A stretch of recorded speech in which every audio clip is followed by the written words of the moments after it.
Eu sou Elano Matos, né? Sou cearense, sou Interpol, primeiro Valência, diretor mundial da Interpol.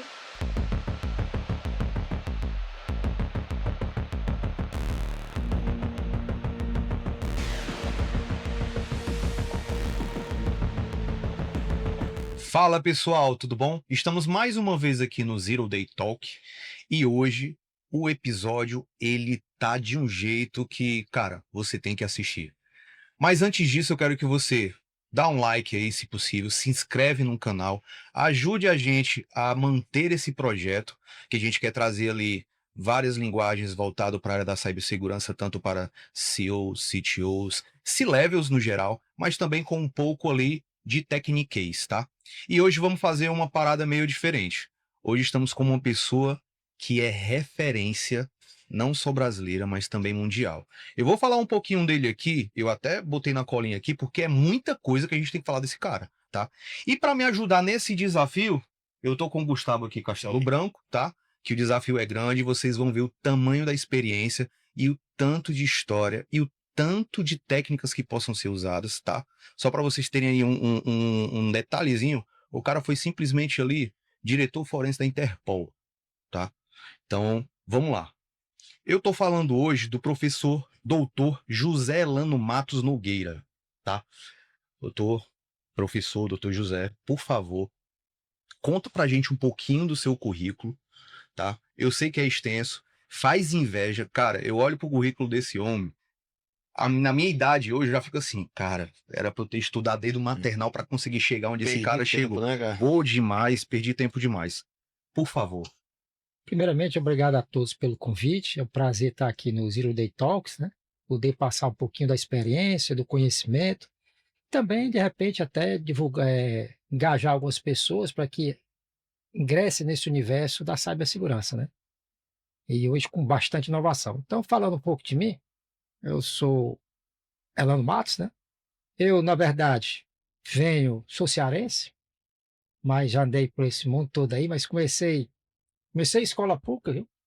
Depois fui para colégios particulares, até que fiz minha graduação em computação, ciência da computação pela UES, Colega. né? Então, formei na UES, já faz algum tempo, né?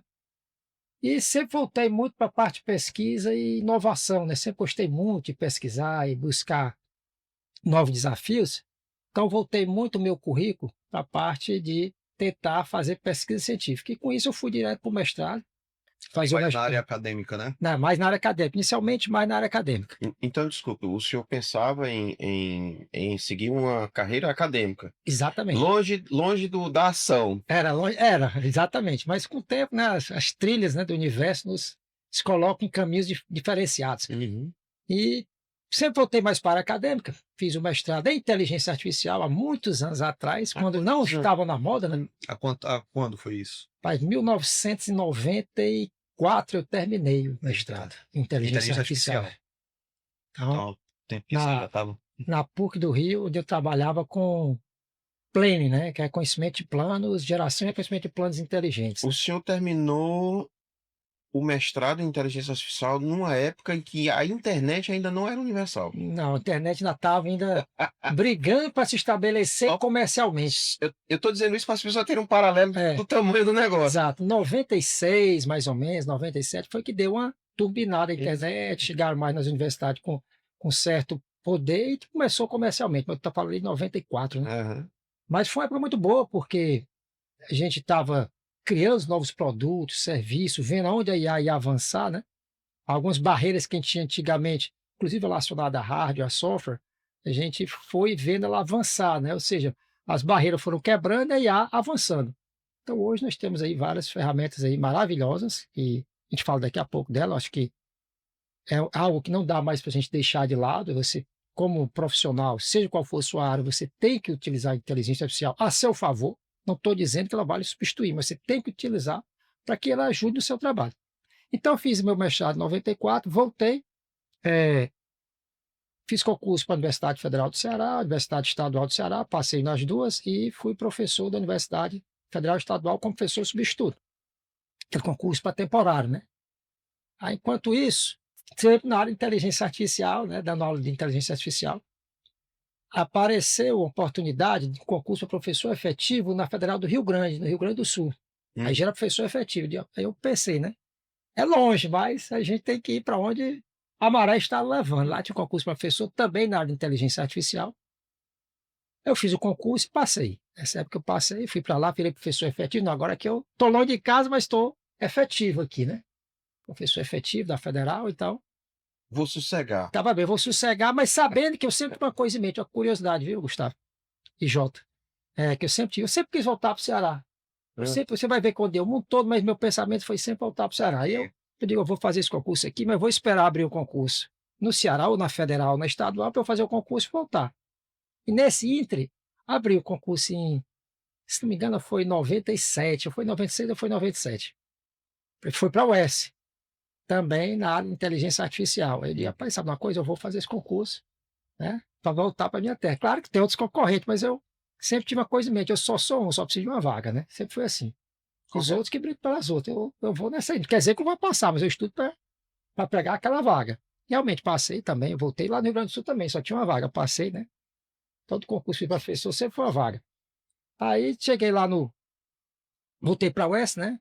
Virei coordenador do curso de computação. E quando eu estava voltando para a UES, apareceu um negócio muito interessante, que era, eu tinha visto alguns colegas que fizeram mestrado comigo, que estavam indo para a área pública, né? Começando a sair da área acadêmica e para a PUC. Eu conversando com eles e tal, vendo o que é que eles, por que é que eles fizeram concurso e tal, começaram a dar as motivações, mas até então eu não estava tão empolgado.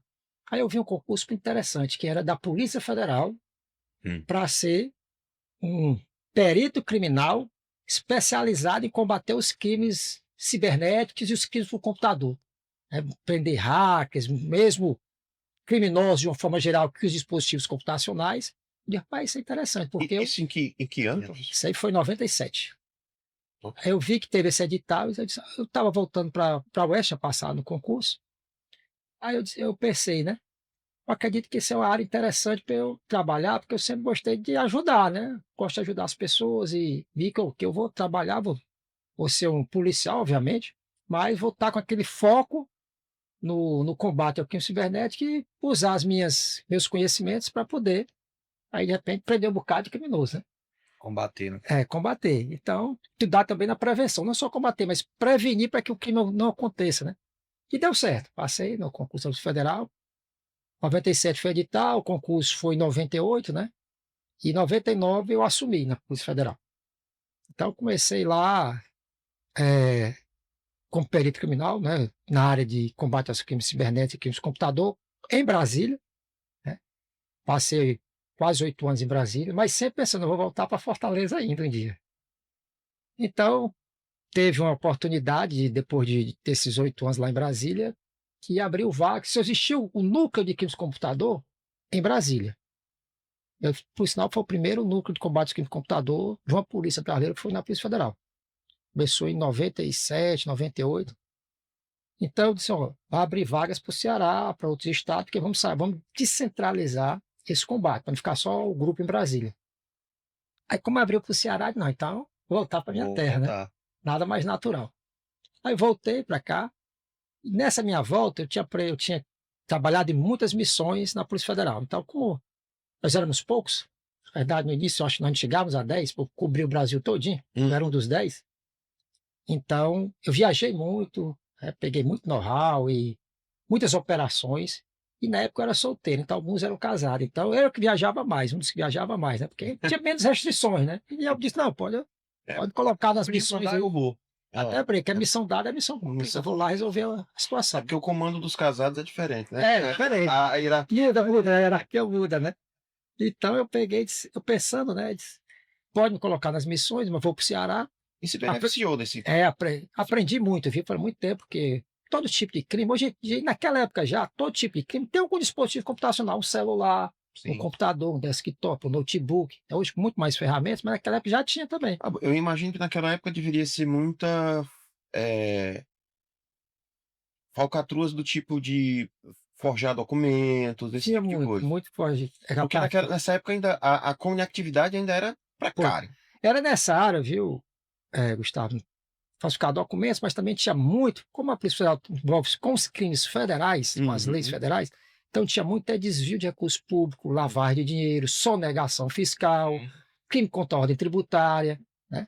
Aí, então tudo isso passa por sistemas computacionais, Isso, grandes empresas, inclusive. e são os crimes que movimentam mais recursos. Exatamente. Então, a gente aprende muito. E voltando para o Ceará, eu acabei ficando muito conhecido no Brasil todo e prestei o papel muito bem lá em Brasília. Voltei depois, assim que eu vim para cá, me chamaram de novo para Brasília para virar assistente lá do diretor técnico científico. E eu fiquei mais 2 anos, voltei, fiquei mais 2 anos lá, dando essa assessoria, padronizando procedimentos, né? Que o negócio estava muito a desejar ainda naquela época, né? E aí eu queria ajudar mais uma vez para padronizar os procedimentos de praticamente todas as áreas da perícia. Então, só computação, química, forense, de drogas, de desvio de recursos, de engenharia, de economia. Então, eu ajudava na coordenação desses normativos todos. Quando você executar, como examinar, né, fazer um procedimento padrão para tudo. Eu coordenava esses grupos de trabalho. Passei 2 anos fazendo isso. Terminou. De não, agora deixa eu voltar de novo para o Ceará, né? Aí, quando eu cheguei aqui, recebi um telefonema, né, do diretor, pedindo que eu, de alguma forma, olhasse com bons olhos a possibilidade de concorrer a uma vaga na Interpol. Na Interpol, a Organização Internacional de Polícia Criminal, esse é o nome da Interpol, né? Cujo abreviação chama-se Interpol, que a sede fica em Lyon, na França, e lá gerencia 190, na minha época, 190 países, hoje já são 196. Só que o Brasil nunca tinha tido um diretor da Interpol. Na verdade, tinha que desbravar esse terreno e não era a vaga do Brasil, tinha que concorrer. É uma vaga para o mundo todo. Quem quiser mandar candidato, concorre para aquela vaga. Tem uma coisa interessante que você está falando aí, dessa linha da tua carreira, que grande parte das coisas foi desbravando, né? Foi. Foi desbravando. Foi pioneirismo, né? Trabalho de pioneirismo, né? Que é legal nisso aí que você está falando. Porque então, eu recebi esse telefonema, por incrível que pareça, né? Você pode até se assustar um pouco com a minha resposta. Eu pensei com o diretor e dei a seguinte resposta. Isso é interessante. Digo, chefe, procure outro. Eu acabei de chegar em Fortaleza, estou aqui sentadinho, definitivo. Faz o seguinte: você sabe que eu não fujo de missão, né? Mas se o senhor não achar ninguém que possa tentar concorrer para essa vaga, aí o senhor me liga. Aí eu vou me preparar para concorrer a essa vaga. E depois de aproximadamente alguns dias, eu não sei se foi uma semana, aproximadamente o diretor liga de novo para mim, Nada, né? É você mesmo. Provavelmente o diretor não procurou ninguém. Ou é tu, ou é tu. É você Ele mesmo. simplesmente lhe deu a... Aí então eu não estava tão familiarizado com o sistema da Interpol, mas disse, eu vou estudar o sistema da Interpol, me deu os acessos. Ok. Agora eles queriam, o diretor, interessante é que eles queriam uma pessoa que tivesse a visão policial, a visão técnica e também a visão de gestão. E eu juntava esses 3 requisitos. E fui estudando o sistema, vendo como é que funcionava a Interpol, aprendendo, né? E depois começaram as fases do processo seletivo, até que chegou um belo dia da entrevista final. E fui passando, né, nas fases, né, desde análise curricular, né, indicação e tal, até chegar na fase final, que é a entrevista. Então, chegou o dia da entrevista, já foi online a entrevista, né?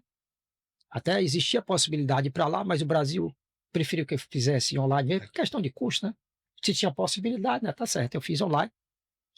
E na época eu me lembro que, também é engraçado, que era uma mesa grande, eu me lembro assim, como se fosse hoje, no visual, eu estava no meu escritório, na época eu já era o chefe da perícia, aqui no Ceará, então acomodar todas as áreas de perícia do Ceará. Já cheguei, quando eu voltei para o Ceará a segunda vez, já foi para acomodar a perícia.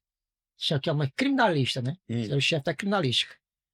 Então, eu estava nessa entrevista, tinha minha mesinha lá, foi até no horário do almoço, para ir no meu lugar, mas a mesa deles lá era gigante, a mesa. Muitas pessoas, de vários países, aí Era uma banca. o recrutador, era uma banca, o recrutador, né, perguntou se estava sabendo que já estava na fase final, que tinha outros concorrentes. Não, estou sabendo, estou na fase final. Aí foi feita uma série de perguntas, mas o interessante é o seguinte, que não foram perguntas assim, que eu esperava que fosse daquele jeito. Mas eu estava tão tranquilo, depois eu vou para essa entrevista porque me chamaram para concorrer, eu estou aqui, como diz, eu estou concorrendo com o resto do mundo, acho que talvez nem espere que eu ganhe, mas eu vou fazendo aqui o meu melhor. As perguntas, praticamente, não era perguntar se eu se eu sabia de A, B, C ou D, se você tem esse conhecimento, você sabe fazer isso, aquilo. Aí disse, tô com essa situação, como é que tu resolve? Tô com essa outra aqui, como é que você resolve? Praticamente, estudo de caso. Ele queria uma pessoa hands-on, para meter a mão na massa e resolver problema. Aí eu digo, não, se essa situação eu faço assim, assim, assim. Nessa outra aqui eu faço assim, assim, assim, eu peço ajuda tal, tal, tal, uso o sistema tal. Fui resolvendo os problemas desse todinho. Quando ele foi me apresentando caso, eu fui resolvendo. A entrevista que era para durar meia hora, durou quase uma. Pois agradeci, né? E na época até né, que ele perguntou se eu podia falar inglês. Não, eu disse até, né? Você pode até escolher inglês, francês, espanhol, o que você escolhe aí eu falo. Aí ele disse, não, vamos em inglês mesmo. Aí então ele disse, não, então pode fazer. Porque ele também já viu que eu não, já tinha esse diferencial, né? Você escolher inglês, francês, espanhol, que eu falo todos os três. Além do português, mas português não é língua oficial da Interpol. Oficial é inglês, francês, espanhol e árabe. E árabe eu sabia. Né? Aí então, fui tranquilo, que agradeci todo mundo e fui voltar ao meu trabalho. Era o chefe da pista, até que um belo dia recebi e-mail dizendo que eu tinha realmente conquistado a vaga, que a vaga era minha, tinha tirado o primeiro lugar e que eles estavam esperando a gente o mais rápido possível, porque já está cheio de coisa para resolver lá. Aí então, o Brasil, obviamente, a Polícia Federal, porque na verdade, quem pode concorrer para a Interpol só são as polícias nacionais, porque ele quer representante, alguém que cuida do país todo. Não pode ser uma polícia de um estado, ou de uma província, ou de um distrito que só cuida daquele distrito, tem que ser uma polícia de abrangência nacional. Nos Estados Unidos é o FBI, na França é a Polícia Nacional Francesa, no Brasil é a Polícia Federal, então ele queria alguém nesse sentido. Então deu certo, a Polícia Federal, no caso, ela fez o meu recrutamento, me colocou à disposição da Interpol, tinha um mandato, né? Obviamente, um tempo, de aproximadamente 3 anos. Na minha época não podia renovar, hoje já pode renovar 3 ou mais 3, né? Então foi uma época bem interessante que eu cheguei lá e, no primeiro momento, um impacto muito grande, porque ele está acostumado no Brasil, um certo, deixa eu arrumar uma palavra interessante, com certas facilidades e benefícios pelo fato de você ser o diretor, né? Ia ser o diretor mundial da Interpol, o primeiro brasileiro a ser o diretor mundial da Interpol. Eu imaginei que ia ter um staff gigante, carros, motoristas, né? Gente para me levar para tudo que é canto. Não tem nada. Então, cheguei lá, a questão é a seguinte, nós temos que resolver problema. Então, sua mesa é essa aqui, sua secretária é aquela ali, você tem esse staff aqui que são os seus coordenadores e vamos começar a trabalhar. Não teve nesse vamos fazer um treinamento. Vamos resolver problemas. Vamos resolver o problema com o Rio. Como a pilha de casa. Já estamos esperando você há alguns meses. Como diz aqui no Brasil, no popular, chegou no foguete. Pois é, cheguei lá e era caso de todo tipo. Não só crime cibernético, crime de computador, crimes gerais. Desde um atentado terrorista, prender um traficante que passava por vários países, roubos de joias, né, e cybercriminosos. Qual é a jurisdição da Interpol? Como é que um caso, como é que um caso sai do âmbito nacional para o âmbito da Interpol, internacional? Excelente pergunta, excelente pergunta. Muita gente não sabe como é que funciona isso. A questão é a seguinte, a Interpol é uma organização de polícia criminal que tem os países membros, como a ONU tem os países membros. Só que cada país tem sua soberania. Uhum. Que você vê muito em filme, vai mandar o pessoal, o grupo da Interpol para aquele país para resolver a questão. A Interpol só atua se o país membro der o acesso. Como é que funciona? De duas formas. E via solicitação. Via solicitação. Então, Ou também pode oferecer de duas formas, exatamente. Uma delas é o país membro está precisando daquele apoio, eles enviam, existem vários mecanismos de você solicitar aquele apoio, né? Você solicita aquele apoio, chega numa central de comando e controle, que funciona 24 horas, 7 dias por semana, né? Foi a primeira vez que eu vi uma central de comando e controle, nunca tinha visto, só em filme, a sala é gigante, muitas telas, visores e tal. Fica o pessoal lá, claro, essa sala é só para comando e controle, com vários agentes, né, de várias partes do mundo, e eu tinha minha sala lá da minha diretoria. Então, chegando à solicitação, nós vamos analisar se nós temos condições de ajudar aquele país. Nós aqui para a Interpol, que é pequena, que a Interpol é pequena. São pessoas bem selecionadas, mas quem é que ajuda realmente um país membro? É uma diretoria da Interpol que tem articulação com o país que está sofrendo está sendo vítima daquele crime, e países que podem ajudar aquele crime, também serve como articulador. Então, se eu não tenho recurso suficiente naquele momento para ajudar só com a minha equipe da Interpol, só ajudar aquele país mesmo que está prestando aquela ajuda, o que é que eu faço? Eu peço ajuda a outros países que eu sei que tem aquele recurso. Então, vamos supor, acontecia muito no Pacífico Sul. Dá um exemplo aqui, não tem a ver com crime cibernético, mas vou dar um exemplo aqui, depois eu vou para um crime cibernético, que tem muito desastres naturais no Pacífico Sul ali, né? Uhum. Filipinas, Indonésia, Malásia, Japão. E quase todo ano tem desastre ali que precisa Qual de é apoio, inclusive foi? de investigação, de fazer DNA, de investigar Pessoas quem são as pessoas desaparecidas, né? Devido a um grande terremoto, ou então um tsunami, ou um furacão. E isso é constante lá, que aqui no Brasil fica muito apadíssimo, mas todo ano tem. Algum país daquela região que sofre algum tipo assim de desastre natural. E aí tinha que mandar a força-tarefa lá, mas eu sei que aquele recurso, aquele país é um país que não tinha condições. Até para você botar, gente, porque quando morre um grande desastre, não morre uma pessoa nem duas, morre 100, 200, 500. Onde é que você vai botar essas pessoas mortas? Onde é que tem urna mortuária para isso? É uma crise, né? É crise. Crise. Até depois eu vou falar um negócio interessante, Jota, meu doutorado foi nisso. Ah, Aí legal. você tem um livro bacana sobre isso, hein? É. Aí você tinha que falar com o país mesmo. Ó, se eu estou no Pacífico Sul, quem é o país que tem mais condições por ali que pode me ajudar? Por exemplo, a Filipinas. Ó, o Japão é um país que tem bastante recursos, tecnologia, gente capacitada, quer ajudar sempre por ele. O Japão, era a Austrália, Nova Zelândia. São 3 países que eu sempre contava com eles, parceiros, né, ali. Então, o meu papel de diretor, além das minhas equipes técnicas, etc., eu tinha um papel de articulador, né? Convencer os países membros a nos auxiliar no sentido de ajudar outro país. Você tem a sua mão de obra, mas você articula para conseguir angariar mão de obra de outros países, de outras exato. equipes. E quase todas as missões envolvem mão de obra de outros países também. Porque normalmente quando nós somos chamados não é porque é algo simples. Normalmente é algo mais complexo. É alguma crise para resolver. E os países contam com boa vontade ou Aí é o segundo momento. Normalmente os países que a gente já tem, já conhece, já vai naquele que a gente sabe que é mais certo nos auxiliar. Às vezes pode até acontecer de não ter um recurso, né? De poder nos auxiliar e vai para outro. Mas a gente resolve, né? E às vezes acontece de você estar contando com o país e naquele momento ele também está passando por alguma adversidade. Aí a gente vai para outro, né? Por isso nunca você tem só um país, você pega ele na região, você tem vários, e está sempre em contato, né? Trocando a figurinha ali, trocando a ideia, etc., que é para poder manter-se vivo ali, saber que você está olhando por eles também, mesmo sendo um país que tem mais recursos, ele também está olhando por eles. Não só os que têm menos, claro que os que têm menos, ele está com mais cuidado, né? Mas o que tem condições também tem que estar ali cuidando. Então, esse é o primeiro momento, quando os países solicitam a nossa ajuda, nós buscamos esse apoio e vamos lá tentar resolver aquela situação. Mas também há a segunda forma, que é o país não solicitou a nossa ajuda, ou a gente tem um monitoramento, mais uma vez, da central de comando e controle, o país não solicitou nossa ajuda, mas a Interpol vai lá e oferece. Ó, você não solicitou ajuda, nós temos expertise, gente para poder lhe ajudar nisso aqui. Aí alguns países até ficam, vocês podem nos ajudar, até desconhecem, não lembra, aí vai lá e acha ótimo. Outros não, porque eu não quero mesmo que vocês ajudem, mas vamos tomar conta disso aqui sozinho. Então, tanto o país solicita, como nós também oferecemos. Mas sempre solicitando, oferecendo o país que está naquela situação crítica, é quem decide. é facultado ele É o país membro é quem decide. Se quer que a Interpol vá ou não. Diferente do filme que o pessoal pensa que a Interpol vai lá e invade o país, a Interpol não pode fazer isso, né?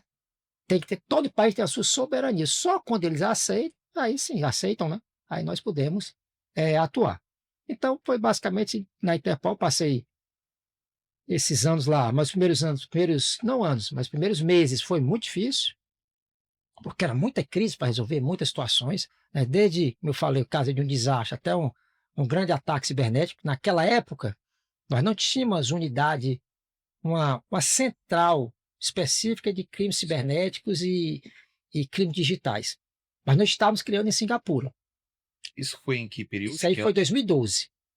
2012. Eu me lembro que eu participei de várias reuniões, né, lá com o secretário-geral na época, até um americano, e ele tinha essa ideia de criar um anexo de combate aos crimes cibernéticos. Já começou já em 2010, né, na verdade, em 2011, ele já tinha conseguido um local, e quem ofereceu as condições, né, que a Interpol o país teria que ajudar com terreno, infraestrutura, e ter que chegar com conhecimento e com pessoas para poder. Singapura deu essas condições. Então, foi criado em 2012, 2013, já estava em funcionamento inicial, o Complexo Global de Inovação, que é um anexo da sede, né? Tem a sede da Interpol em Lyon, na França, mas foi criado um anexo só para crime cibernético e inovação. Mas isso foi na sua gestão, Já foi no final da minha gestão. finalzinho da sua Final da gestão. minha gestão. Então foi criada a nova diretoria, eu estava até O senhor voltando, deixou o projeto em já andamento estava bem em andamento para terminar a execução. para terminar. Foi um dos membros que participou das reuniões, não estava eu só, né? Claro que Não, sim, sim. tinha muitas pessoas lá cuidando disso aí, mas foi realmente inaugurado o complexo em Singapura, que hoje é especializado só nessa parte de inovação, só não, nesse grande mundo que é inovação, todo tipo, na área policial, obviamente, que é até para um órgão policial, inovação dos mais diversos tipos, desde câmera de reconhecimento facial, que isso 2010, 2012 a gente já tinha, né? E até realmente ajudar na cooperação, porque a missão da Interpol é a cooperação internacional na área policial. Essa é a missão da Interpol. E com muitos crimes são transnacionais, ou Hum, seja, atravessam fronteiras, principalmente a nossa área, né, aham. que é a parte cibernética, né? Os A recursos, internet, a rede social, né? os recursos atravessam a fronteira Então, digitais essa é uma facilmente. preocupação.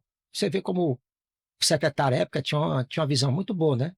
Então, eles também chegaram, ele já tinha toda essa ideia, né, de montar esse centro, né? E Singapura abraçou e depois de algum tempo eu fui visitado, porque eu já tinha saído da Interpol, teve um evento lá de novas tecnologias, foi até em 2022, novas tecnologias, eu publiquei uns artigos, né? E fui lá apresentar para eles lá algumas tecnologias que eu já desenvolvi aqui no Ceará. Então foi isso, terminou 2013, eu voltei, acabou meu mandado, eu voltei, voltei para Fortaleza, obviamente, entendeu? Não vou voltar para Brasília mais não, chefe, me deixa em Fortaleza de novo, meu lugar é Fortaleza. O seu chefe queria que você voltasse para Brasília de Não, novo. porque em Brasília é onde as coisas do serviço público acontecem, né? Uhum. Aí se eu quisesse chegar a ser diretor, alguma coisa lá, não, eu disse, não, chefe, me deixa aqui no Ceará mesmo, que eu prefiro ficar por aqui, eu já tenho um tempo fora, né? Então, daqui uns tempos eu vou me aposentar, né? Para ficar lá atuando em outras áreas. Aí nessa época, eu voltei para cá, para o Ceará, terminei lá na Interpol. Claro, fiz várias conferências, palestras, incentivei a Polícia Federal a mandar mais gente para lá. Eu fui o primeiro. Mas depois que eu fui, nós colocamos vários oficiais de ligação, analistas e crime e outros diretores. Mas eu fui o primeiro, ou seja, abri portas. Se eu faço um trabalho ruim, ou Vendo? seja, portas iriam se fechar. Com certeza. Isso pode ter certeza. Até hoje tem gente que me conta lá que eu deixei um legado, né? Essa palavra aprendi muito lá. Qual é o seu legacy, né? Ah, conversando com os managers, né? Os que tomam conta lá da Interpol, sempre diz qual é o legado. Você vai deixar, tem que deixar legado, né? Então eu me lembrei de legado, me lembrei de outra coisa. Né? Lá na Interpol, já já eu volto para o Brasil de novo. Já estava chegando no Brasil, me lembrei de uma coisa interessante. Vamos voltar. Isso é inovação, tem a ver com inovação. Em 2011, se não me engano, o comecinho de 2012, outro desafio que o secretário-geral de lá me passou foi o seguinte: o reconhecimento facial já está começando a ser usado. Estou falando isso em 2012. O Brasil agora está fazendo sucesso, né? Uns 2, 3, 4 anos para cá, ou 5 no máximo. Então, lá em 2012 já tinha essa ideia de câmera de reconhecimento facial para exatamente buscar criminosos. Só que a tecnologia nova envolve aí inteligência artificial, cibersegurança. Aí o diretor chegou, desculpa, o secretário chegou e me chamou, Elano, a gente queria ver se criava uma unidade aqui de reconhecimento facial. Só que o seu diretor, eu tive essa ideia, o diretor anterior a você, não conseguiu criar, porque envolve muita tecnologia, muito conhecimento, e eu acredito que você tem esse conhecimento.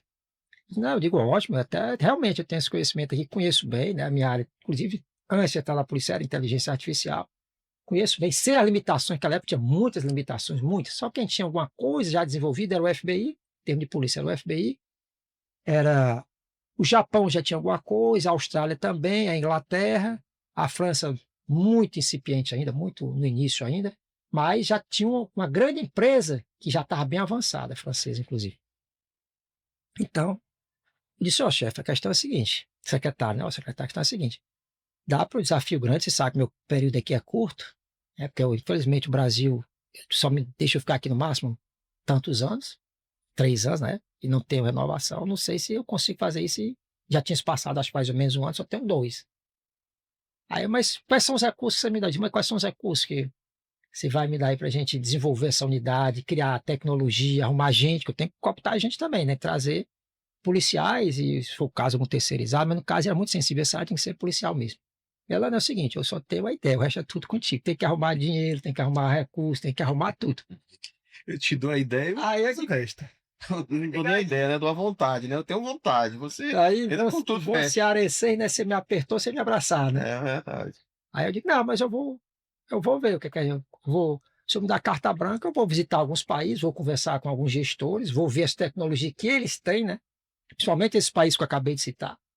Veio logo, eu não posso ficar só no, eles mandando algum papel ou mandando algum vídeo, não. Eu tenho que ir lá e olhar para ver se funciona. Como eu sou da área, eu já vou aqui com as coisas para testar.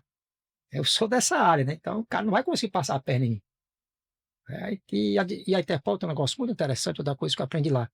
Tem uma diretoria só de parceria, isso é partnership, né? Isso é muito legal. De caramba, a Interpol tem uma diretoria só para parcerias, é a parceria público-privado, que também só veio surgir há algum tempo aqui. E lá já tinha isso, avançado, muito antes de eu chegar já existia. Digo, aí vai, polícia pode ter parceria com o privado? Eu era muito, né?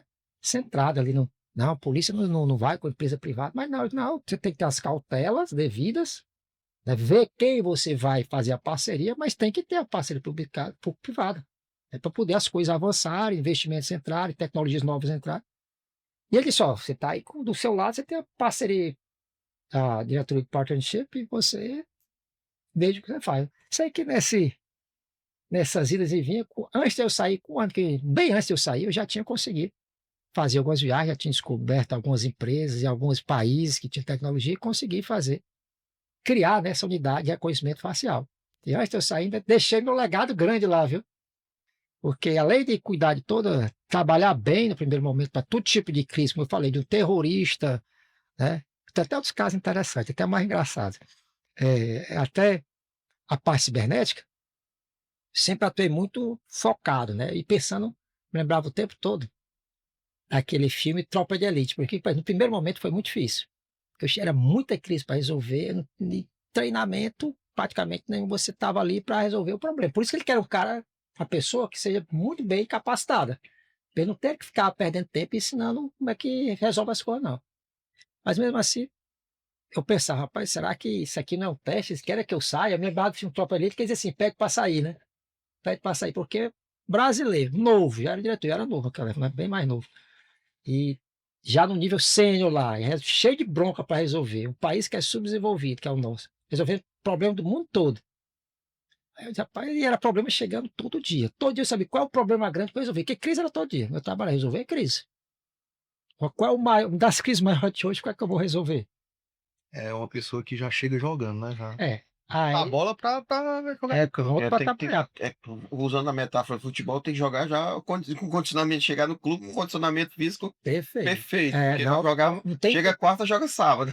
E porque se eu não funcionasse lá, não tivesse dando resposta adequada, eu ia voltar. E eles mandam voltar mesmo, viu? Questão desmoralizante. Manda voltar, manda. Ou então tira você e rebaixa. Se mais diretor não vai ser tal coisa ali, só para você não ficar chateado. Então você volta. Eu me imagino no seu lugar, porque realmente eu acho que há essa insegurança de achar que, será que eles estão me testando? Será que eles querem desmoralizar o país? Analisar, porque estamos E mudando me tanta esconder, coisa para eu né? resolver. Acabei de chegar, tanta coisa para resolver, uma coisa É. atrás da outra, uma coisa atrás da outra. Mas eu sou muito bom de diálogo, de liderança, né? Sei conversar, sou muito humano, né? Humanizado.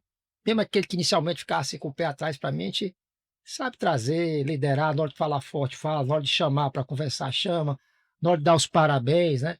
Então a gente tem que saber juntar a equipe, né? Eu acabei formando uma equipe muito boa, coesa, né? Gostavam muito de mim, fizeram coisas que não se faz com ninguém lá. Nessa A época, sua equipe era transnacional também. é internacional, tinha gente em todo lugar. Na Interpol, na sede, trabalhava gente de 40 países. Na minha equipe devia ter uns 10 países diferentes, mais ou menos. Aí, normalmente, lá dentro, muita gente pensa que vai falar em francês porque está na França. Lá dentro é só inglês, praticamente. Eu só falava francês quando me reunia com a equipe de DNA. Porque todos os membros da equipe eram franceses. Não, então eu vou falar em francês com você. Eu ficava falando inglês, eles achavam ótimo, né? Eles adoravam, fala francês. E falava bem, né? Aí eles gostavam, mas normalmente é inglês. 4 reuniões em inglês. Aí, sim, esse período foi um período difícil, mas depois de uns 4, 5 meses, aí pronto, o negócio já fluía. fui naturalmente, já sabia o que fazer, quem acionar, o que fazer e tal. O celular BlackBerry ligado o tempo todo, fonezinho BlackBerry, tudo criptografado, né? Aí parecia de filme mesmo. Aí tudo criptografado, até aquele era, tinha telefone de satélite, quando o sinal não pegava, a gente usava telefone por satélite. E fui levando, cara, fui fazendo um bom nome, né? Fui deixando o nome lá da Polícia Federal, brasileira, né? Dizendo que tinha capacidade e fui ganhando confiança, né? Aí tanto que quando acabou meu mandato, todos, não, vamos renovar, vamos renovar. Cara, não pode, tem que mudar a norma lá da Polícia Federal. Eu só posso ficar esse tempo. Não pode, não tem como, O né? Ceará tá me aguardando, né? Aí, resumindo a história, eu voltei, né? Então, deixei meu legado. Essa unidade de reconhecimento facial, só uma curiosidade, eu voltei, passei 10 anos sem na Interpol. Eu terminei em 2012, 2013, 2022, 2023, mais ou menos, eu resolvi voltar lá para se eu falar com alguém, só que na Interpol outra coisa interessante. Mesmo você tendo esse diretor, você não pode entrar lá assim, não. Aí assim, você, opa, tudo bem? Não, tem que ter alguma coisa para fazer lá. E tinha um evento lá, eu conversei, ó, eu queria participar desse evento, ter o contato, obviamente, né? Participar desse evento, tem a ver com tecnologia também, né? Estou atuando nessa área. Aí a gente precisa de alguém disso aqui, ela depois vem, tu aproveita e vê todo mundo aqui, conversa. Aí eu encontrei, eu estava lá conversando com vários ex-colegas, né? Que eu deixei lá, e até que veio o chefe do reconhecimento facial. Vixe, foi uma felicidade. Me abraçaram, até o escocês. E falar comigo, rapaz, você criou aqui a unidade, eu estou até hoje aqui como chefe, já consegui mais milhares e milhares aí de um banco de reconhecimento facial, muitos casos resolvidos, aí foi contando vários casos grandes resolvidos pelo reconhecimento facial. Foi você que fez isso aqui, a gente deve muito a você. Não, cara, deve eu vim para ajudar a Interpol, né? Então, deu o meu melhor, né? Então, deixar é bom, né? Você voltar e deixar um legado, né? E o pessoal também de outras áreas, tudo lá feliz, né? Aí parece que tinha visto uma pessoa que não via há muitos anos, né? É É, aquela festa. é engraçado. Hoje a gente dá reconhecimento facial como uma coisa que parece que sempre teve aí, né? Os filmes de Hollywood mostram isso, né? O cara É, não se esconde em lugar nenhum, porque sempre tem uma com a câmera câmera. que faz o reconhecimento facial, o cara tá em Washington e descobre em tempo real que o cara tá em Beijing por uma câmera que o cara passou numa É, sorveteria, sei lá, alguma coisa assim. né? Mas na verdade não Não é é tão simples simples assim, assim, né? tem todo. Claro que hoje pode reconhecer isso aí, mas tem que ter uma cooperação para o país tal mandar a imagem para outro país. Aí entra a Interpol. Como é que o país A vai ver a imagem do país B se não tiver alguém dizendo, não tiver um acordo bilateral, vai para a Interpol vai lá e ajuda aqueles países. Então é uma área interessante essa de cooperação internacional. Aí você aprende muito, né? Agora eu fiquei curioso. Em casos de terrorismo, Sim, sim, um atentado terrorista sim. numa determinada cidade na Ásia. Uhum. Então você tem uma imagem de um possível suspeito, um suspeito de terrorismo. Sim. Essa imagem ela é distribuída para a Interpol e a Interpol faz a distribuição para as polícias Perfeito. nacionais. É assim? Assim mesmo, assim mesmo. Você tem o primeiro momento ali, rapidamente você faz a distribuição entre os países que estão envolvidos, mas depois você tem vários que se chamam notes, né? Que Uhum. são os avisos ou notícias que algumas pessoas chamam. Tem a notícia vermelha, que são exatamente os procurados. Opa, tem um procurado, já vai para a notícia vermelha da Interpol. Vários brasileiros já tiveram e estão, né? Essa notícia vermelha. E quando você vê alguém, um brasileiro transitando por aquela notícia vermelha, que os países já ficam sabendo o alerta. Aí tem a notícia amarela, que são os desaparecidos, tem notícia verde, que são os modus operandes, que mudou e tal. Então tem várias notícias para os países mesmo ficar sempre alerta. Ele recebe esse disparo de notícias o tempo todo. Então é assim que funciona, como você mencionou bem. Então você tem um terrorista, opa, o cara já apareceu na lista vermelha da Interpol, né? Porque ele já está sendo procurado no mundo todo. Claro que antes, alguns países já receberam essa notícia antes, mas ali depois de ser ainda para todo mundo. É assim mesmo que funciona. Então, terminando esse período lá na Interpol, eu estava voltando para cá, para Fortaleza, né? Voltei. Aí fiquei como chefe aí mais, acho que uns 8 anos. Acho que foi 7, 8 anos. Não lembro agora, acho que foi 7, 8 anos. Como chefe aqui da perícia da Polícia Federal aqui no Fortaleza. Então, nessa época eu também fiz várias, no, várias inovações, né? Desde gestão a sistemas. Eu gosto sempre muito de sistema, bem da área de computação, né? Apesar de ser mais gestor, na época, nos últimos 10 anos, era mais gestor do que um operacional, né? Então a gente está sempre tentando inovar. Eu inovar sempre colocando alguma coisa. Até que chegou o dia de me aposentar. Aí, eu falei já em 2019. Aí nesse. Aliás, antes de me aposentar, me lembrei agora. Você pediu qual é o currículo, vai ser uma hora só do meu currículo, eu tenho que adiantar. Mas pode falar. Aí, estou me lembrando agora que quando eu terminei a minha saída da Interpol, fui fazer meu doutorado na Inglaterra, em gerenciamento de crise. Que eu resolvia tanta crise, rapaz, eu vou fazer em computação, não vou fazer na área de business, né? Business Administration, administração de negócios, mas eu quero ir exatamente para resolver crise, só que eu quero crises mundiais. Não era piada não, né? É, Fez é, não, doutorado em crise. aí eu peguei, sabe, eu vou fazer um doutorado em gerenciamento de crises transnacionais, ou seja, globais. Que eu fiquei tão especialista nisso que eu vou criar um framework, né? Eu criar ali uma forma de, quando você tiver uma crise, seja uma crise na área de saúde, uma crise na área policial, uma crise cibernética, você olha esses indicadores aqui, segue o meu modelo, que você vai ter ali um direcionamento muito bom para você resolver aquele problema. Então, eu criei esse framework com várias variáveis, subvariáveis, e disse: "Ó, você olha isso aqui influencia nisso, vai influenciar naquilo outro. Com isso aqui, você vai conseguir, de uma forma mais efetiva e otimizada, resolver seu problema." Então, fiz o doutorado e foi um sucesso, né? Porque até publiquei um livro sobre gerenciamento de crises globais, né? Uhum. Em inglês, inclusive, o livro. Aí terminei o doutorado, voltei, aí estava aqui já no estado e já pensando em cumprir meu tempo de Polícia Federal, porque você podia trazer vários anos de fora, né? Polícia Federal você tem que cumprir 30 anos de serviço, que é uma aposentadoria especial. São 30 anos de serviço. E na minha época não tinha idade mínima. Então você tinha que ter 30 anos, sendo 20 exclusivo de polícia. Eu tinha 10 anos como professor e até bancário eu já fui. Comecei a trabalhar. 14 anos já tinha carteira assinada, já fui bancário, né? Aprendi, depois virei escriturário e tal, estudava e trabalhar. O negócio foi fácil, não, viu? Quem acha que a vida é fácil pode ter sido para algumas pessoas, para mim não foi, não. É, aí então eu peguei, trouxe 10 anos de fora, como professor, bancário, etc. E juntei com os 20 polícia. Já estava perto de me aposentar, faltava um ano mais ou menos. Eu disse: "Rapaz, vou aproveitar." Tinha acabado de lançar uma oportunidade de fazer outras pós-graduações fora. E fizeram um concurso interno dentro da polícia para você, a polícia pagar, inclusive, olha como avançou, né? Pagar a sua ida para você fazer o seu doutorado. O meu doutorado, na época, eu paguei porque eu queria fazer logo. Mas o pós-doutorado, que eu fiz um pós-doutorado, eu disse: "Olha, vai ter vaga aí para mestrado, doutorado, pós-doutorado." E, rapaz, pós-doutorado só vai ter eu me candidatando. Mas não sei se tinha mais gente, que eu não vi quem foi que participou, mas eu peguei mais essa vaga aí, né? E fui fazer o pós-doc em Londres, tinha feito em Liverpool. Meu doutorado foi em Liverpool, na Universidade de Liverpool. E o doutorado foi no King's College de Londres, né? A faculdade lá real, né? Uhum. Inclusive a rainha, viu? 2 vezes. Você viu? 2 vezes.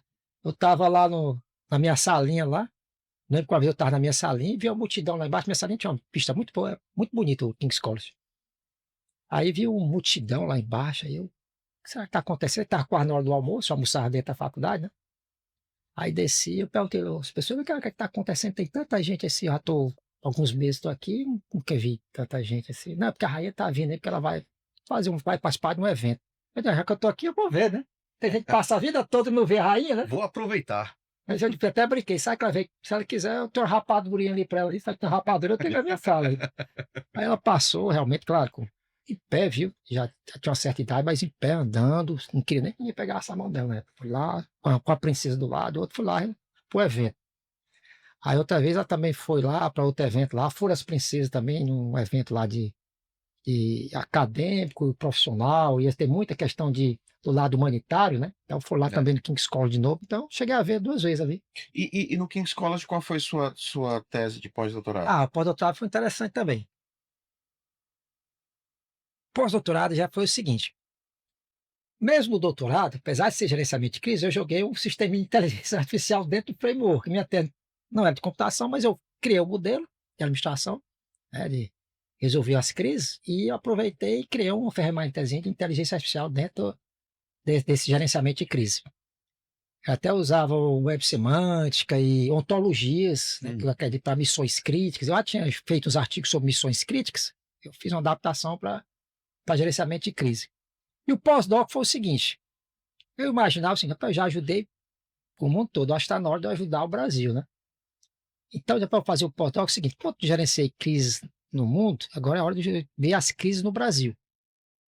Então, pensei, vou fazer um pós-doc na área de relações internacionais, mas voltado para a crise da segurança pública brasileira, a gestão da segurança pública brasileira. Tá, que a gente até hoje a gente sabe que é um ponto de grande vulnerabilidade nosso país, né, questão muitas, E atual, né? e O, atual, o vive governo hoje. federal tá tentando passar uma PEC, se eu não me engano, né? Para fazer Tá, a da integração. segurança pública. Então, eu vou fazer essa gestão criar também aqui o modelo de gestão da segurança pública especificamente do Brasil. E eles tinham uns estudos sobre o Brasil lá no King's College, né? Aí eu aproveitei, fui aceito lá, né? Avisei pro chefe aqui, ó, fui aceito, vocês me liberam aqui. Aí, não, você inclusive foi o escolhido para fazer o pós-doc, né? Pela Polícia Federal. Aí cheguei lá para fazer o pós-doc, por sinal, não precisei nem pagar, porque a Polícia Federal ia pagar, mas quando eu cheguei lá tinha uma parceria, uma coisa interessante, ela tinha um memorando de entendimento com o Brasil, a Polícia Federal, com o King's College. Ou seja, a Academia da Polícia Federal, junto com o King's College, tinham Já um lá assim. Pô, e quando eu cheguei para pagar lá, não precisa pagar não, porque tem essa parceria. Como é importante a parceria. E é privado o King's College. Olha como é importante, né? com certeza. Aí eu cheguei lá, ótimo, aí terminei o pós-doc, publiquei, eu dei palestras lá, né? Publiquei um livro lá, quando estava por lá também, e vim com essa ideia de soluções para a segurança pública do Brasil. Aí voltei, pouco tempo depois que eu voltei, já tinha calculado o tempo, me aposentei. Me aposentei da Polícia Federal, né? E sempre pensando, não, vou voltar para a área acadêmica e de repente virar consultor, que é o que eu gosto de fazer hoje, usar a minha experiência para ajudar empresas, né? Então, a empresa tem um problema cibernético, um problema de gestão, de alguma forma, insegurança, eu vou lá e digo, ó, você vai por esse caminho aqui, a parte mais de governança, né? Ó, você vai por aqui, faz assim, faz assado, você tem sucesso, foi investigação, eu vou dizer, ou então de inovação. Você quer fazer uma transformação digital da sua empresa? Então, vamos fazer assim. Então, porque tem tanto a parte de inovação, que a parte de A, quanto parte de segurança. Então, eu atuo nessas duas frentes, consultoria nessas duas frentes, essa é a minha ideia. Aí eu me aposentei, eu vou trabalhar com consultorias e dar aula, que é um negócio que eu sempre fiz, dar aula, mesmo quando estava na Polícia Federal, sempre que possível dar uma aula à noite, né? E fiquei me atualizando de aula, vantagem de dar aula, você está sempre se atualizando, né? Verdade. Você não para de estudar. Aí terminei, resolvi então que é atuar na consultoria e dar aula. E comecei, só que assim que eu comecei, poucos meses depois, o secretário de Segurança Pública, aí já é 2020, a época, né, que era o colega, grande colega e amigo Sandro Caron, que era um delegado da Polícia Federal, veio assumir aqui a Secretaria de Segurança Pública, e ele me liga e disse, Alano, é o seguinte, tem um, tem um negócio aqui para ti, que eu queria que tu desse uma olhada. Eu primeiro dei os parabéns, não, Sandro, beleza, ótimo, Caron, certo, bom que você está aqui no meu estado, eu sei que você é uma pessoa competente, extremamente competente, o delegado Caron, muito competente, corretíssimo. E aí ele, Alan, é o seguinte, eu sei que você está dando os parabéns, eu estou precisando de você. Eu não quero parabéns, não, eu quero ajuda, né? É o seguinte, tem essa situação aqui, tem uma superintendência que é nova, tem status de grande comando, ou seja, assim como tem um comandante da PM, o diretor-geral da Polícia Civil, o diretor da Perforce, foi criada uma superintendência de estratégia de segurança pública. Você vai moldar ciência, tecnologia e inteligência para fazer com que as nossas forças policiais possam atuar de maneira focada, baseada em dados. Rapaz, eu achei a tua cara isso aqui. Ela já foi criada, teve um outro superintendente, mas não avançou muita coisa. Então eu estou assumindo agora que tu viesse para cá. Eu, rapaz, Carol, tem tudo a ver comigo mesmo. Deixa eu pensar, mas não deu uns 10 minutos. Carol, eu vou. Demorei, né? Eu vou porque tem tudo, eu tenho que ajudar o meu Ceará agora. Já deu o mundo, o Brasil, agora é hora de ajudar o Ceará, né? Aí eu cheguei e realmente não tinha praticamente nada. Muito. Era uma surpreendência nova, obviamente, né? Tinha acho que 2 anos tinha sido criado, mas criado no papel depois, foi criado numa salinha e tal. Basicamente era uma salinha e tinha alguns estatísticos ali, ciência de dados, e acabou-se. Eu vou ter que me dar carta branca aqui que eu vou criar aqui uma estrutura boa, vou conseguir parcerias, aprender essa parte de parcerias importantíssima, e vamos fazer esse Ará bombar, vamos fazer ele, vamos sair dessa. Era uma crise, tinha até entrou exatamente que teve uma crise aí de os dados criminais estavam muito negativos, ele veio assumir, ela tu tem que me ajudar nisso aí. E ele, vou ajudar. Aí eu comecei desde arrumar a sala, carregar a mesa na cabeça, ajudar, eu só estou com a sala, eu tenho que, não, se quiser andar, tá aí, que vira depósito, pode desocupar ele todinho aí, chama aí o pessoal da logística aí e tal, vai lhe ajudar, me deu carta branca. E conseguir salas, eu quero fazer recrutamento, tenho que trazer, já que eu não posso fazer concurso, porque tem que ir para a Assembleia Legislativa e tal, vamos terceirizar. Vamos trazer programadores, analistas, eu preciso de mais gente da parte de ciência de dados, gente com inteligência artificial. Claro que eu vou poder trazer muita noite e quero fazer parceria com as universidades. E já tinha esse caminho, Uhum. da própria Supesp com a Universidade Federal, à época. Só que não tinha sido produzido nada, praticamente. Aí eu conversei com o responsável da UFC por esse projeto que estava parado. Ele disse, não, Alana, é porque aconteceram tais dificuldades, tais, o negócio não avançou. Não, mas eu entendo muito o assunto, sou da área, sou policial, entendo muito da área e entendo muito tecnologia. Vocês têm tudo para dar certo. E o professor era muito bom, também muito capacitado, que era o José Macedo. Alana, eu tenho vários professores e alunos. Agora tu vai lá na FUNCAP, consegue as bolsas, o recurso com o governador e vamos desenvolver. Isso. Tudo é que eu te dei várias ideias que podia ser feito, né? Que já tinha pensado, outras que ele tinha também. Vamos fazer no nosso estado. E conversei com o governador, na época era o governador Camilo Santana, também muito centrado. Ele disse, não, se você tem isso, se a sua meta é essa, se você precisa desse recurso, ele liberou o recurso, basicamente via FUNCAP, para dar essas bolsas de ensino e pesquisa para os professores e alunos criarem grupos de pesquisa para desenvolver tecnologia de ferramentas, né? E a gente conseguiu nesse período, que eu fiquei lá 2 anos, quase 3 anos, 2 anos, não me lembro, 2 anos e meio, 2 anos e 8 meses, por aí, porque mudava o governo, né? Então, consegui desenvolver muita tecnologia, as pessoas ficavam admiradas, como é que eu consegui em tão pouco tempo.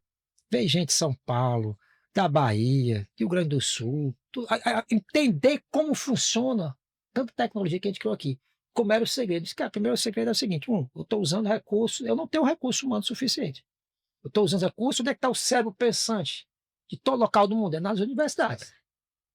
Eu vou buscar na universidade. Tem lá na fonte. Consegui bolsas de mestrado e doutorado, basicamente mestrado e doutorado, para poder desenvolver a dissertação de mestrado ou a tese de doutorado naquilo que eu queria. Não pensar em outras, não. Você tem um produto, tem esse problema, você tem que resolver esse problema fazendo essa solução aqui. Basicamente softwares. Basicamente software. E assim foi. E também a minha equipe de estatística, tinha um setor de estatística, capacitei bastante, dei treinamento, curso. Eles ficaram muito bons, subiram o nível assim enormemente e começamos a disparar tecnologias e começar a usar. Ou seja, as polícias, né? Naquela época, como o secretário tinha dado carta branca, toda reunião, dependendo do que fosse, eu estava lá. Ele, o comandante da PM, ou da Civil, eu estava lá participando de todos, porque eu dava soluções a isso aqui. Vamos fazer o seguinte, vou dar uma tecnologia que eu acho extremamente interessante. Até hoje está aí.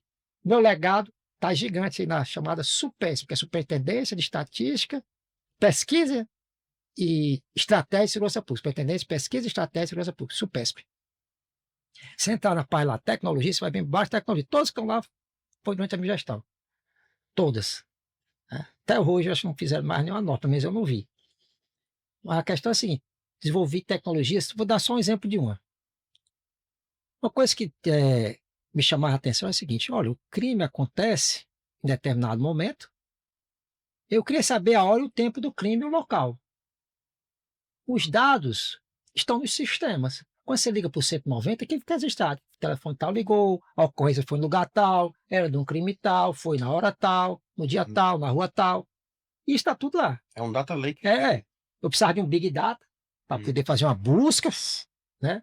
Com ferramentas computacionais e que entrasse em vários sistemas, porque o sistema não se comunicava, ainda tinha essa questão de interoperabilidade, né?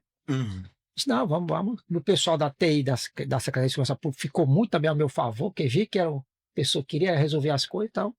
Que eu precisava, eles ajudavam. Então, junto com essa minha equipe lá dos professores e alunos, a gente conseguiu montar uma ferramenta, só uma das várias, dado exemplo aqui de duas, só, rapidamente. Uma é a que eu chamava de status, que é o programa das manchas criminais. Que quando você tem vários crimes, você tem vários pontos aqui no mapa. Vou pegar o mapa do nosso estado, mas se você olhar bem, eles são concentrados. O crime varia de acordo com data e horário, mas o tipo de crime também. Um crime contra o patrimônio, normalmente no mesmo lugar, no crime de homicídio. Pode acontecer de ter essas duas coisas se cruzando, mas geralmente não é, são locais diferentes. Então eu queria sempre ter aqueles vários pontos, criar bordas com inteligência artificial, que criasse bordas que mostrasse ali a proximidade daqueles crimes e a partir dali criar manchas de calor. O que é mancha de calor? Quanto mais verde, como fosse sinal de trânsito, mais verde, está tranquila a área. Mais amarelo, opa, está começando a estar de alerta. Quanto mais vermelha for a mancha, então, porque ali é o problema. O negócio tá feio. Então, dentro daquela mancha, eu queria saber as ruas, que também não é um bairro todo que é o problema. É um conjunto de ruas.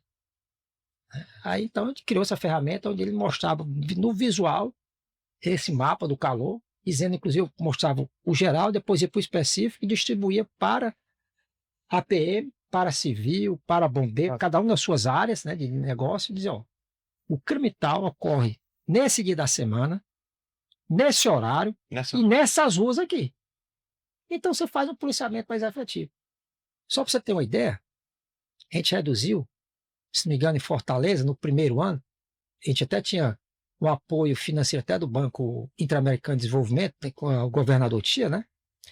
E para desenvolver algumas tecnologias, a gente disse, eles pediu que fosse reduzido pelo menos 5% do crime no estado de Ceará. Tantos em Fortaleza, 5%. Só no primeiro ano já tinha reduzido em Fortaleza mais de 20%. A cidade, na época, quando eu assumi, a superintendência lá de pesquisa e estratégia de segurança pública, a cidade mais violenta do Brasil, não é do Ceará, do Brasil, era Calcaia. A gente reduziu em Calcaia 1 ano, 2 anos mais ou menos de gestão, 56%. Sabe o que é 56%? Não foi 5%, não foi 5,6%, não, está nos jornais, pode procurar jornais aí, Diário, Povo, jornais locais aqui de Ceará. Ou seja, funciona. É o que eu chamava de segurança pública baseada em evidência. Que eu dava sempre palestra, alguma coisa dentro das próprias polícias, vinha gente de outros estados, né? Para aprender, eu digo, ó, acabou o achismo. Agora, eu acho que o crime acontece desse jeito, eu acho que o local do crime é aqui, eu acho que eu vou colocar a minha força policial nesse canto, acabou esse negócio de eu acho. É tudo baseado em dados. Então, pegar todo, por exemplo, o Raio, é um grupo nosso tático aqui, o comandante do Raio também muito efetivo, até me lembro o nome dele, que o Derlan, gente muito boa. Ele não saía de manhã sem receber esses dados. Ela já mandou, já gostava, não precisava nem perguntar mais, não. Pode, minha equipe já manda para o seu. O que o Deslan no relacionado ao mundo corporativo é um executivo de alto desempenho. De alto desempenho. Ele só sai para trabalhar com os dados Na mão ali. com os dados na mão. Exatamente. É um executivo de alto desempenho. Não tem a diferença nenhuma de qualquer executivo. Passa as manchas para mim. É. Aí ele já não mandava mais nem para ele, mandava para quem executaram, sabe? Os comandantes dele, né? E ele te passava lá e ele falou, vamos focar, é aqui que tem que atuar, é nesse canto. E eu ia para as operações, vamos montar operações. Eu, secretário também, colocava junto com todo mundo, né? Que era ali o cara que tinha que fazer o negócio funcionar, né? E tinha até lá... É como você ter uma bola de cristal. Quem é que vai abrir mão de uma bola de cristal? Aí tinha as operações, existe uma coordenadoria de operações especiais, que era dentro da própria Secretaria de Segurança Pública. Você tem as operações especiais, em cada vinculada na PM, na Civil, tem suas operações, né, que eles fazem. Mas tinha uma da própria Secretaria e tinha um coordenador. Então, o coordenador também, toda operação tinha que estar lá com ele ajudando, não só com esse sistema, outros mais. Né? Esse foi um sistema. Então, toda operação, inclusive eu ia lá, viu? Digo essa operação que lá na Calcaia, fui muitas vezes na Calcaia, botava minha roupa preta que ainda tinha da polícia, né? Só não era mais da Polícia Federal, agora eu tinha colocado uma roupa supérflua, Secretaria de Segurança Pública, me arrumar lá a cola polo, eu ia todo de preto para lá e eu vou ficar aqui até acabar a operação.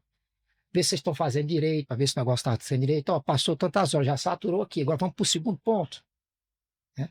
Então eu tinha... E conhecendo o território, outra coisa que eu aprendi muito. É importante isso aí. Coisa que eu aprendi muito. Muita gente não sabe disso e erroneamente pensa que é assim, se eu contratar mais policiais, mais viatura, mais árvore, eu resolvo o problema de criminalidade em qualquer parte do mundo, vou falar de Ceará não, do mundo. Resolve não. Segurança pública não se faz só com polícia. Polícia é o principal, concordo, mas só ela não resolve. Talvez seja até contraproducente você contratar mais gente. O que é que eu tenho, o que é que eu notei, viu, Gustavo, nessas minhas indas e vindas, tanto no Brasil como no Ceará e outros cantos, é que normalmente a gente tem aquela maior criminalidade, principalmente o crime violento, letal, intencional, que é o homicídio, né, o roubo seguido de morte, o latrocínio, aí vai. Existe toda uma necessidade de maior presença do Estado. Uhum. Você chega ali naquele território, tem aquela criminalidade alta, não tem iluminação, o mato é alto, é lixo, o pessoal sem emprego, sem escola. Ou seja, o Estado não está presente. Pense agora, o Rio de Janeiro. Não tem um Estado presente ali, é tipo, o Estado não está presente ali. Verdade. Aí, se não está presente, quem ocupa? A criminalidade. E outra coisa que a gente vai aprender com o tempo, a criminalidade também não é boba. Ela é como se ela apadrinhasse aquele setor. Eles apertam e, ao mesmo tempo, o que é que eles fazem? Eles dão ali um agrado.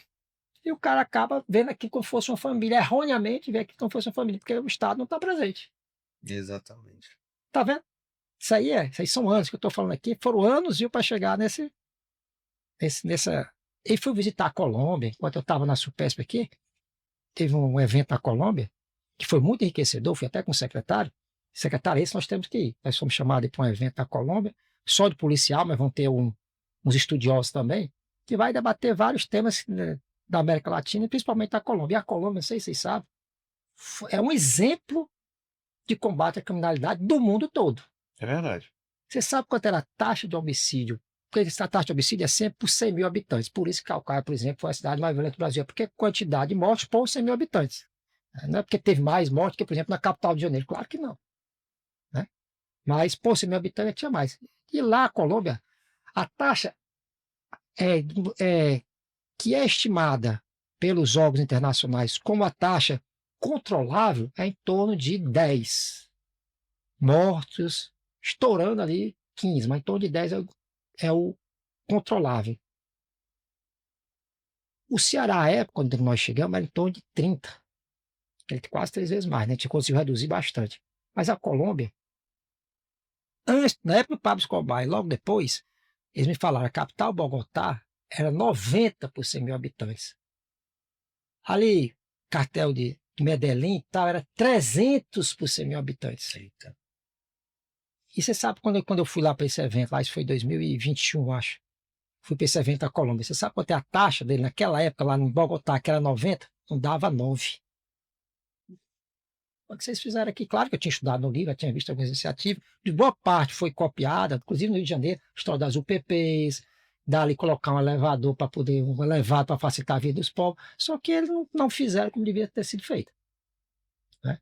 Então eu fui lá estudar as várias iniciativas e aprendi algumas coisas que realmente não são implementadas aqui ainda e que, mais uma vez, onde é que eu estou querendo chegar? Que só a polícia não resolve.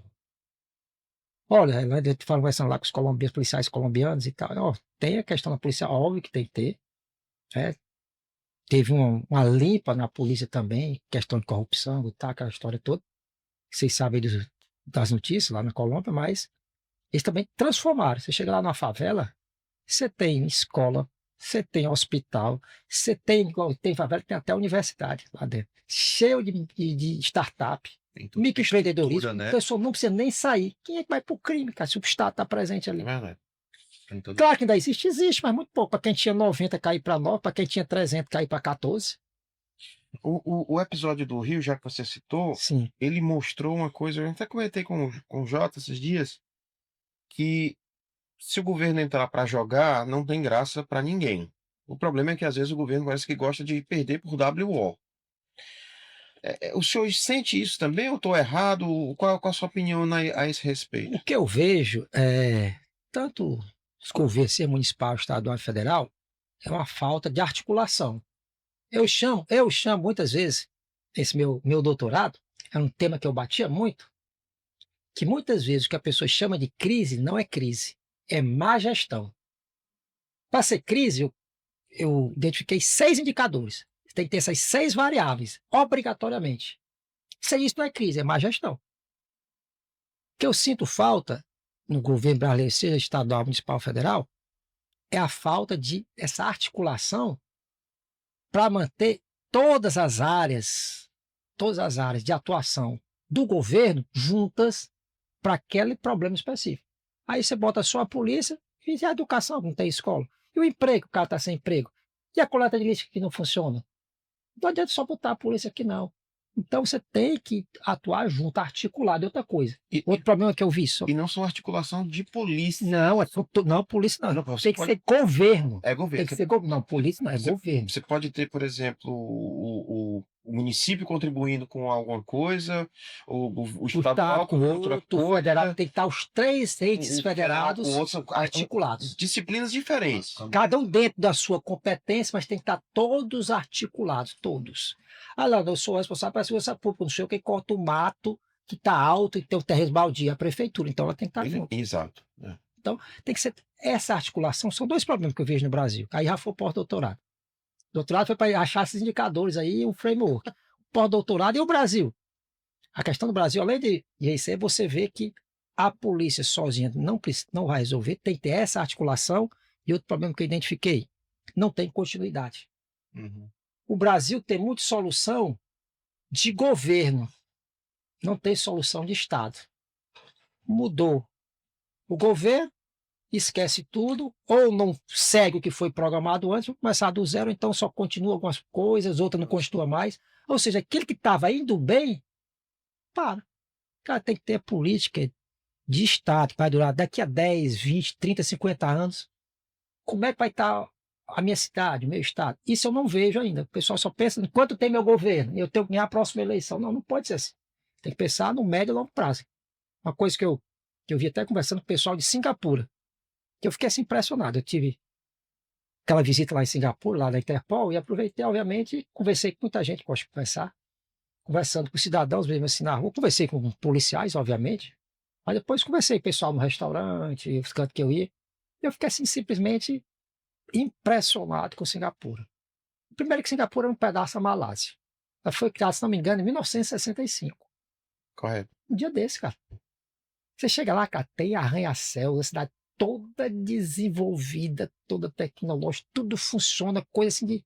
É nem do primeiro mundo, coisa que nem países como Estados Unidos, Inglaterra, França tem em termos de qualidade de vida e tecnologias. O cara pode, em 1965, para cá, criar isso tudo. Você quer praticamente um panto. Quer dizer, falar isso que era praticamente um panto. Teve uma briga com a Malásia lá, etc, etc. Mas era uma área meio que inócua.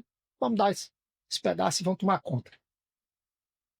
E o que é que vocês fizeram? Ele disse, lá na questão é a seguinte aqui, a história da continuidade. Como é que vocês fazem, cara, para fazer isso aqui funcionar? Vocês não tinham nada, olha como esse prédio aqui, maravilha isso aqui, tudo funcionando. Lá, porque aqui a gente não pensa só nesse governo, nesse governo. A gente tem que pensar, tem obra que a gente faz aqui, que o cara começa, ele sabe que ele vai morrer, não vai ver nem metade da obra pronta. Ele sabe que o filho dele, o neto dele, isso é empresa privada, o filho dele, o neto dele é que vai terminar a obra dele, mas eu estou vendo lá na frente que eu sei que vai precisar disso. Mesma coisa o governo, ele faz uma obra aqui, faz uma mudança, alguma intervenção na área pública, ele sabe que vai acabar o mandato dele, ele não vai ver aquela obra toda pronta, mas ele começou. Você pode fazer sua propaganda, eu comecei. O outro vai, eu lancei a primeira etapa, eu lancei a segunda etapa, até que vai ter um outro que diz, eu terminei tudo, mas teve os antes. Então, tem a continuidade. Então, vejo dois problemas na questão da segurança pública em geral. Um, essa questão da articulação em todas as áreas, não só a polícia, tem que estar todo mundo junto para transformar aquele setor, aquela área em ter o crime. E a segunda é a continuidade. Também não adianta você ter toda essa ideia, daqui a um tempo você vai lá, muda o governo e sai. Né? Eu tive todas essas ideias, mudou o governo, eu já fui para outro canto. Não, vamos botar outro aqui, que inclusive até nem era da área, mas não teve continuidade. Fico triste que é minha cidade, meu estado e tal. Mas a questão é a seguinte, tem que ter essa continuidade. Então, voltando, terminei meu mandato também na SUPESP, o Ricardo contei a história toda aí, né? Terminou o mandato na SUPESP, aí me aposentei, já estava aposentado, me aposentei também, né, da questão de ir para do governo por enquanto, né? E agora eu vou só tocar a consultoria e dar aula, que é o que eu tenho feito até hoje, dado palestras, consultorias e aula tanto na parte de, mais uma vez, de segurança cibernética e inovação. São as minhas duas áreas de atuação. E é isso, foi curto, né? Bem curtinho. Mas assim, vamos voltar ali para o período que eu estava que aí é meu interesse, tá? Sou muito operacional Sim, e eu sim. tenho muita curiosidade nisso. Na parte ali onde você estava na Polícia Federal, na Interpol, se você puder contar um caso, alguns casos que aconteceram, como é que você trabalhou, como foi que você chegou ao veredito ali naquela investigação. Conta Sim. aí um pouquinho. Curiosidade. Eu tenho muito, eu tenho ainda um sonho de, quem sabe, um dia ser um perito da PF, né? Sim. Sempre falo isso pros meninos. Não tem idade, não tem limite de idade, um dia eu vou fazer, vou tentar. É. Mas eu tenho muita curiosidade disso. Por favor. Eu vou traduzir a pergunta do Jota, porque eu sei o que, é que ele está querendo falar. Ele quer dizer, tem algum caso aí que dá um filme? Pode. Eu imagino que tenha. Tem caso aí, eu vou falar de caso aqui. Tem um que, inclusive, virou filme e tudo, que é o da Lava Jato. Sim. Operação Lava Jato, até antes teve a Satyagraha, Sim. o pessoal pensou, teve a Lava Jato, não, vai ter muita operação grande nessa Lava Jato, operações gigantescas. O que eu acho interessante? É que muitas vezes a investigação começa de algo pequeno, muito pequeno, porque a Lava Jato foi um posto de gasolina, as pessoas estavam trocando ali umas conversas, ali, o pessoal via trocando ali algumas informações, rolava até um dinheiro por ali, pelo menos o que se conta, né? E a partir dali foram, um crime começou pequeno, você vai vendo que tem pessoas grandes às vezes envolvidas. Então a Polícia Federal, o que eu acho muito interessante na Polícia Federal, isso muita gente às vezes acha que não é desse jeito, mas a Polícia Federal tem independência. Se eu estou investigando um caso, você delegado, eu perito, o agente que está com o caso da Lava Jato, você está investigando aqui, né? Nessa época eu já era o chefe, né, da perícia aqui. Então era lá no Paraná. Mas só o Paraná não dá conta que era muito grande, que começou a desarticular a teia de relacionamento. Esse aqui que fala com esse, que tem essa empresa, esse outro aqui fala com essa outra empresa, esse aqui se liga com esse aqui, fica ligando muito para esse outro aqui, né? Então, tem uma gama de interrelacionamentos que precisam ser trabalhados, né? E esse trabalho precisa, de alguma forma, ser analisado de forma com visão pericial, com visão investigativa, com visão ali de inteligência. Então, no caso da Lava Jato, vou dar aqui um exemplo aqui bem interessante. Isso foi vinculado em mídia, não tem segredo, mas em princípio muita gente não sabe. Quando você pega, por exemplo, o Doleiro, né, que na época era o Roberto Youssef, né? Ele tinha articulação com muitas pessoas dentro do país, inclusive grandes donos de empreiteiras. Aí você vai lá, um determinado dono de empreiteira é preso, né? E o sujeito é pego com 8 telefones celulares. Só. É uma curiosidade. O que o cara faz com 8 telefones celulares, né? Então, com certeza ali, foi falar também, tem aquele um celular para usar por tipo de assunto, outro é por tipo de assunto, outro é por tipo de assunto. Esse aqui é exatamente para a parte que não é correta, né? Então você começa a levantar e entra as ferramentas, né? Hoje em dia, aí, viu, Jota? Hoje em dia, não se faz polícia sem ciência. Sim. Se eu falo ciência, procedimentos e equipamentos. Dá o exemplo do equipamento que extrai os dados celulares. Uma curiosidade de muita gente. Como é que extrai o dado celular? E se tiver senha, será que a gente consegue trazer o dado? Consegue, né? Ela não tem como fazer isso? Tem. Até 2008, mais ou menos, se não me engano, teve aquela Olimpíada não, desculpa, aquela maratona de Chicago. Se não me engano, foi 2008. Estou na dúvida aqui agora. Teve um atentado terrorista e os terroristas foram presos. E nem no meio desse atentado terrorista, que os terroristas foram presos, foram apreendidos celulares, né, até iPhones. E o FBI porque queria que a Apple tivesse uma senha mestra, que conseguisse ver tudo que está no telefone. Se não tivesse, criasse. E a Apple disse, nem eu tenho essa senha e nem eu vou fazer, senão acaba o negócio. Quem vai comprar um celular da Apple que a Apple tem a senha mestra? Né? Então o FBI entrou na justiça contra a Apple, perdeu o FBI. Não tinha como criar essa senha, né? Aí ele recorreu, só que entre perder e recorrer, apareceu uma empresa lá em Israel, que disse, eu acesso esse telefone. Não, mas o cara não deu a senha. Quem desse a senha, o cara faz, né? Não deu a senha. E terrorista não ia dar, isso aqui não ia dar a senha mesmo. Não, mas eu acesso. Aí tem uma empresa que existe até hoje. Hoje ela é grande fornecedora desse equipamento, já tem concorrente, mas grande fornecedora que é a Celebrite. Né? Ela disse, eu não vou quebrar a senha. Eu tenho um equipamento que eu plugo no celular, ele vai passar por cima da senha. Ou seja, vai buscar uma vulnerabilidade, uma cibersegurança aí. E como é que você cria essa vulnerabilidade? Eu simplesmente contratou quem desenvolveu o código, eu contratei vários deles. Se ele contrata, ele sabe como é que faz o negócio. Né? Então ele realmente quebrou não, passou por cima da senha e conseguiu ter acesso ao telefone celular daquele terrorista. E desde então, as polícias do mundo todo, usam esse equipamento. Ou do concorrente. A gente aprende no caso lá daqueles 8 celulares. Eles não queriam dar a senha aí. Hoje em dia não precisa mais.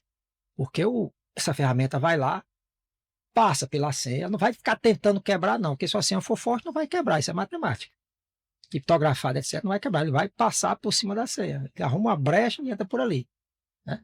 Aí, então, esse equipamento vai lá, trabalha algumas horas ali em cima, ou minutos ou horas, e depois monta um relatório bonitinho. A partir dali, a equipe de investigação faz um filtro que interessa, o que é que tem a ver com aquele crime, o que é que não tem. Seja tecnologia, tem a ver com sua pergunta e curiosidade. Lava Jato, nós mandávamos policiais do Brasil todo para o Paraná. Tentar, para o Paraná que com tudo. Foi não tinha como. Toda operação grande, a Polícia Federal, dificilmente um Estado sozinho vai tomar conta. Operação grande não tem como.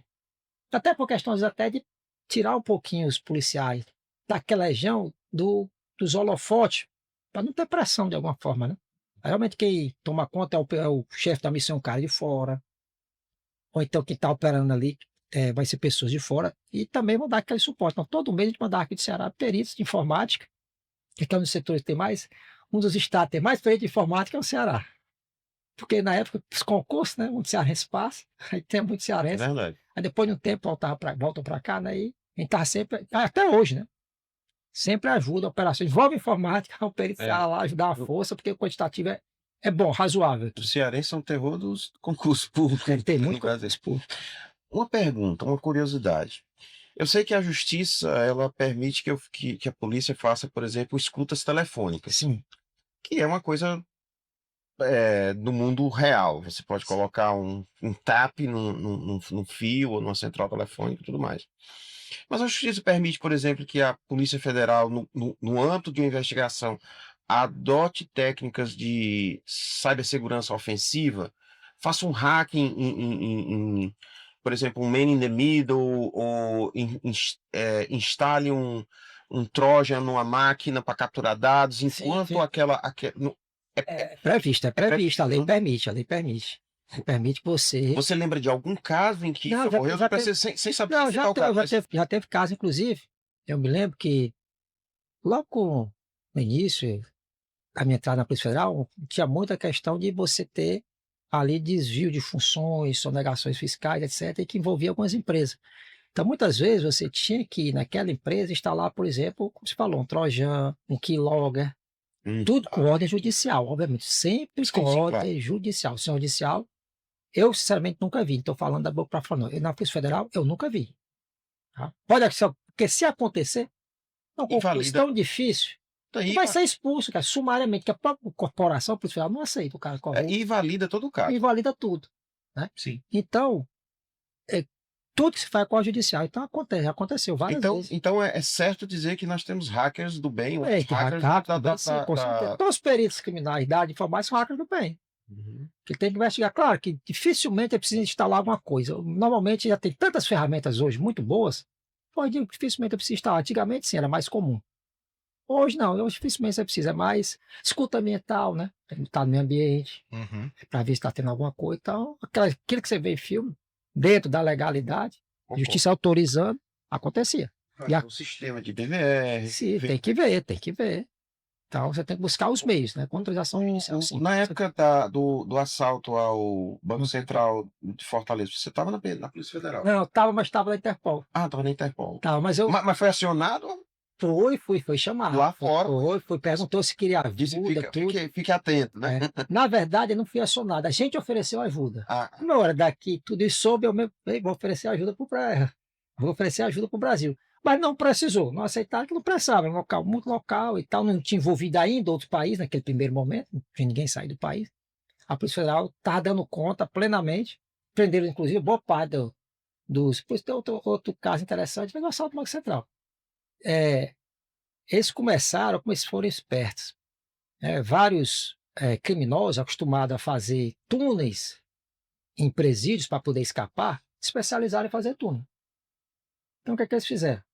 Isso também não tem nada de segredo, isso existe na mídia, se procurar, se acha. O que aconteceu? Ele já tinha uma quadrilha, voltando mais um caso, você estava falando, já você gosta de casa, eu vou contar mais isso aqui. Seus detalhes, porque depois eu via como era o desenrolar da coisa. Eles tinham uma quadrilha, mas a intenção não era assaltar o Banco Central. Era outros locais. Só que um dos membros da quadrilha foi trabalhar no Banco Central, terceirizado, como vigilante, etc. Aí então ele começou a pegar algumas coisas interessantes. E a equipe já era acostumada a fazer túnel. Então, aquela história que vocês já viram. Alugaram a casa, olha, também esses caras foram audaciosos, viu? Alugaram a casa, dezenas de metros, não sei se era 60 ou 80 metros, distante do Banco Central, fizeram um túnel que passava por baixo da rua onde passava carro. Esse cara aqui desabar na cabeça dele, túnel pequeno, que dava para a pessoa ir engateando, para chegar lá no local, e segurança mais uma vez, né? Podia, pelo que tinha, não tinha sensores no piso, né? Então, o cara já tinham passado o local exato onde era o cofre, né? Cara, não é raro, né? Sai já do cofre. Então já passa por ali, pegou o dinheiro. Aí a questão do grande parte dos criminosos é na hora de guardar esse dinheiro, né? Eles não acabaram, ainda bem, né? Que acabaram dando pistas para poder achá-los, né? Mas a polícia vai lá, pega vestígio, um cartão celular, que estava lá, um chip, que eles deixaram, uma digital, porque ele estava cal também, para poder evitar digital, tentava encobrir, sair com um saco de areias e tal. Dizia que era uma loja de jardinagem, né? Para poder encobrir. Então tem toda essa inteligência do crime, mas também tem inteligência policial, né, que foi atrás ali, buscando, investigando, fazendo as campanas que você tinha perguntado, Gustavo. Campana filmando de noite alguns dos investigados, né, para saber a hora de dar um bote no momento certo, quando tivesse pegasse até mais gente, ou então quando ele tivesse com volume de dinheiro. Então tem todo esse monitoramento, celular monitorando, né? Escutativa, como você fala naquela hora. Escutativo, ela está grampeada e escutando tudo, com a judicial, obviamente, filmando o tempo todo, né? Os agentes em campo filmando. Os peritos trabalhando no túnel, buscando digital, DNA, alguma marca, rastro que deixou, né? E encontra ali um cartão, encontra uma digital, encontra alguma coisa, vai guardando. Aí teve um pouco tempo depois, dias depois, foram pegos alguns criminosos lá no Rio Grande do Sul tentando fazer um túnel para o Banco do Brasil. Muita gente não sabe que tem Para outro isso, assalto, eu lembro disso. né? Só que não tiveram sucesso, porque pegaram eles antes de chegar no banco. Quando puxaram digitais DNA, a boa parte daquele pessoal que estava construindo o túnel lá do Rio Grande do Sul eram os que estavam em Fortaleza. Eles já estavam terceirizando Já lá tá, o já. conhecimento. Então, você vê que se você articular bem, com inteligência, dados, inteligência, equipamentos, hoje, como falei mais cedo, hoje, sem um equipamento adequado, as polícias não funcionam. Fazer polícia hoje é caro. Tá? Um equipamento por exemplo, de espectrômetro de massa, né? É um equipamento que vê o que tem num determinado material, a parte química, né? Aquele pó branco. Quem disse que aquilo é cocaína? E quem disse qual a pureza daquela cocaína? Né? Antigamente você fazia isso com processos químicos, demorava dias, horas e tal, e você joga dentro tipo um computador com um robôzinho, monta o gráfico aqui na tela aqui, e ele vai te dar o resultado, todos os componentes que tem naquela amostra. Pode ter cocaína, adulterantes, né? Adicionadores, e aí vai, outras coisas, que depende até para poder render mais, né? Por exemplo. E acaba dando o perfil da droga. Essa cocaína, quem faz desse jeito é a Colômbia. Não, quem faz esse é a Bolívia. Você vê o nível, né, de sofisticação que nossas polícias estão hoje. Hoje todos os estados têm, viu? Começou na Polícia Federal essa questão de perfil químico da droga. Hoje todos os estados têm um cromatógrafo, esse cromatógrafo gasoso com espectrômetro de massa, né? Que nada mais é que um equipamento computacional acoplado a elementos químicos. Tem um ponto interessante que você falou aí sobre a questão do DNA, né? Sim. Eu tinha visto já há um tempo, e foi até em um artigo, que usaram essa técnica para mapear todas as investigações ali e correlacionar indivíduos em outros tipos de crimes e tal, e fazer esse mapa do indivíduo, do cara. Ó, como ele mesmo falou, o pessoal pegou aqui lá no Rio Grande do Sul, né? Sim. Estavam aqui, participaram desse crime, e assim vai criando uma correlação. Vamos puxar para o nosso, né? Vamos puxar a brasa para nossa sardinha, né? É um data lake. Um data lake. Só que para operar um data lake você precisa de quê? De cientista de dados. Você não precisa não só de policial, você precisa de cientista de dados. O cara também é policial, mas ele é, antes de qualquer coisa, um cientista de dados, né? Ele correlaciona, ele prova através de hipóteses que ele e os colegas levantam, e ele consegue provar com dados sem a menor sombra de dúvida, né? Porque afinal de contas, se tiver dúvida, o réu vence, né? Sim. O réu, dúvida pro réu. Né? Indúbio pro réu. Então é muito importante você ter um trabalho de inteligência. A importância da informação ali, né? Hoje, todo crime, se você pensar bem, tem algum dispositivo computacional. Sim. O traficante de droga, ele não se comunica mais mandando aviãozinho de papel, não, isso acabou. É Telegram, é WhatsApp, né? WhatsApp, Telegram. É assim que você se comunica. Eu agora vou fazer uma provocação e mudar um pouco, Sim, sem mudar. sim. Nós estamos vendo na era da IA. Quer Hum. dizer, nós estamos vendo na era da IA desde 75 anos atrás, quando o Alan Turing propôs ensinar uma máquina a pensar, né? Você já falou aí que em 1994 você já estava estudando, já estava fazendo mestrado, Tinha terminado o mestrado. já terminado o mestrado em inteligência artificial. Não é uma coisa nova. Pode ser que para as massas esteja chegando agora, pode ser que realmente a gente tenha chegado no ápice digamos assim, da velocidade de desenvolvimento, e tal, mas não é nada novo. Qual o seu receio nós temos agora uma IA que pratique crimes? Eu gosto de dizer o seguinte, o Jota já me viu falando isso. Eu não acho que a inteligência artificial será a próxima revolução na cibersegurança. Eu acho que ela será a última. Depois dela não tem mais o que revolucionar. Nós vamos ter máquina atacando máquina e máquina defendendo-se contra ataques de outras máquinas. Mas e no crime do dia a dia? O que é que a IA vai... No terrorismo, no cyberterrorismo, no terrorismo, é, armas de destruição em massa, biológicas. Como é que você vê esse panorama? Você é do time otimista? Ou você é do time utopia ou você é do time distopia? Eu sou, meu perfil, quem me conhece, né? Amigos, etc. Eu sou muito otimista. Ok, então você é do time otimista. Eu tenho sempre essa perspectiva que dá para fazer sempre coisas boas. Aquela história do copo tá pela metade, eu vejo ele meio cheio, Ok. tá, do que meio vazio. O ideal é que fosse o copo fosse só metade, para não desperdiçar a outra metade, né? O copo tenha sido feito só para caber aquilo. Ainda vou mais além, tem que ser um copo eficiente. Mas no caso da IA, é a seguinte, ela vem com uma tecnologia disruptiva, como você falou muito bem, ela já vem há décadas, mas especificamente no campo da cybercriminalidade, dos crimes de uma forma geral, ela tem evoluído devido a novos modelos de raciocínio, pensamento e aprendizado, como muitos de vocês já sabem. Só que, do mesmo jeito que eu sempre falo para colegas policiais, para profissionais, para alunos, toda nova tecnologia ela tem seus pontos positivos e negativos. E essa tecnologia, principalmente a gente na área de cibersegurança, eu lembro quando eu estou dando palestra, boa parte das ferramentas de cibersegurança, né? Essas ferramentas foram criadas para o bem, só que o cara usa para o mal. A IA vai na mesma linha. Muito do que você pode usar com a inteligência artificial, você pode utilizar para você evoluir a prevenir ameaças, ataques, identificar perfis, identificar comandos, identificar assinaturas de ataques. Dá para fazer muita coisa ativa, né? De forma que você previna até que o ataque ocorra.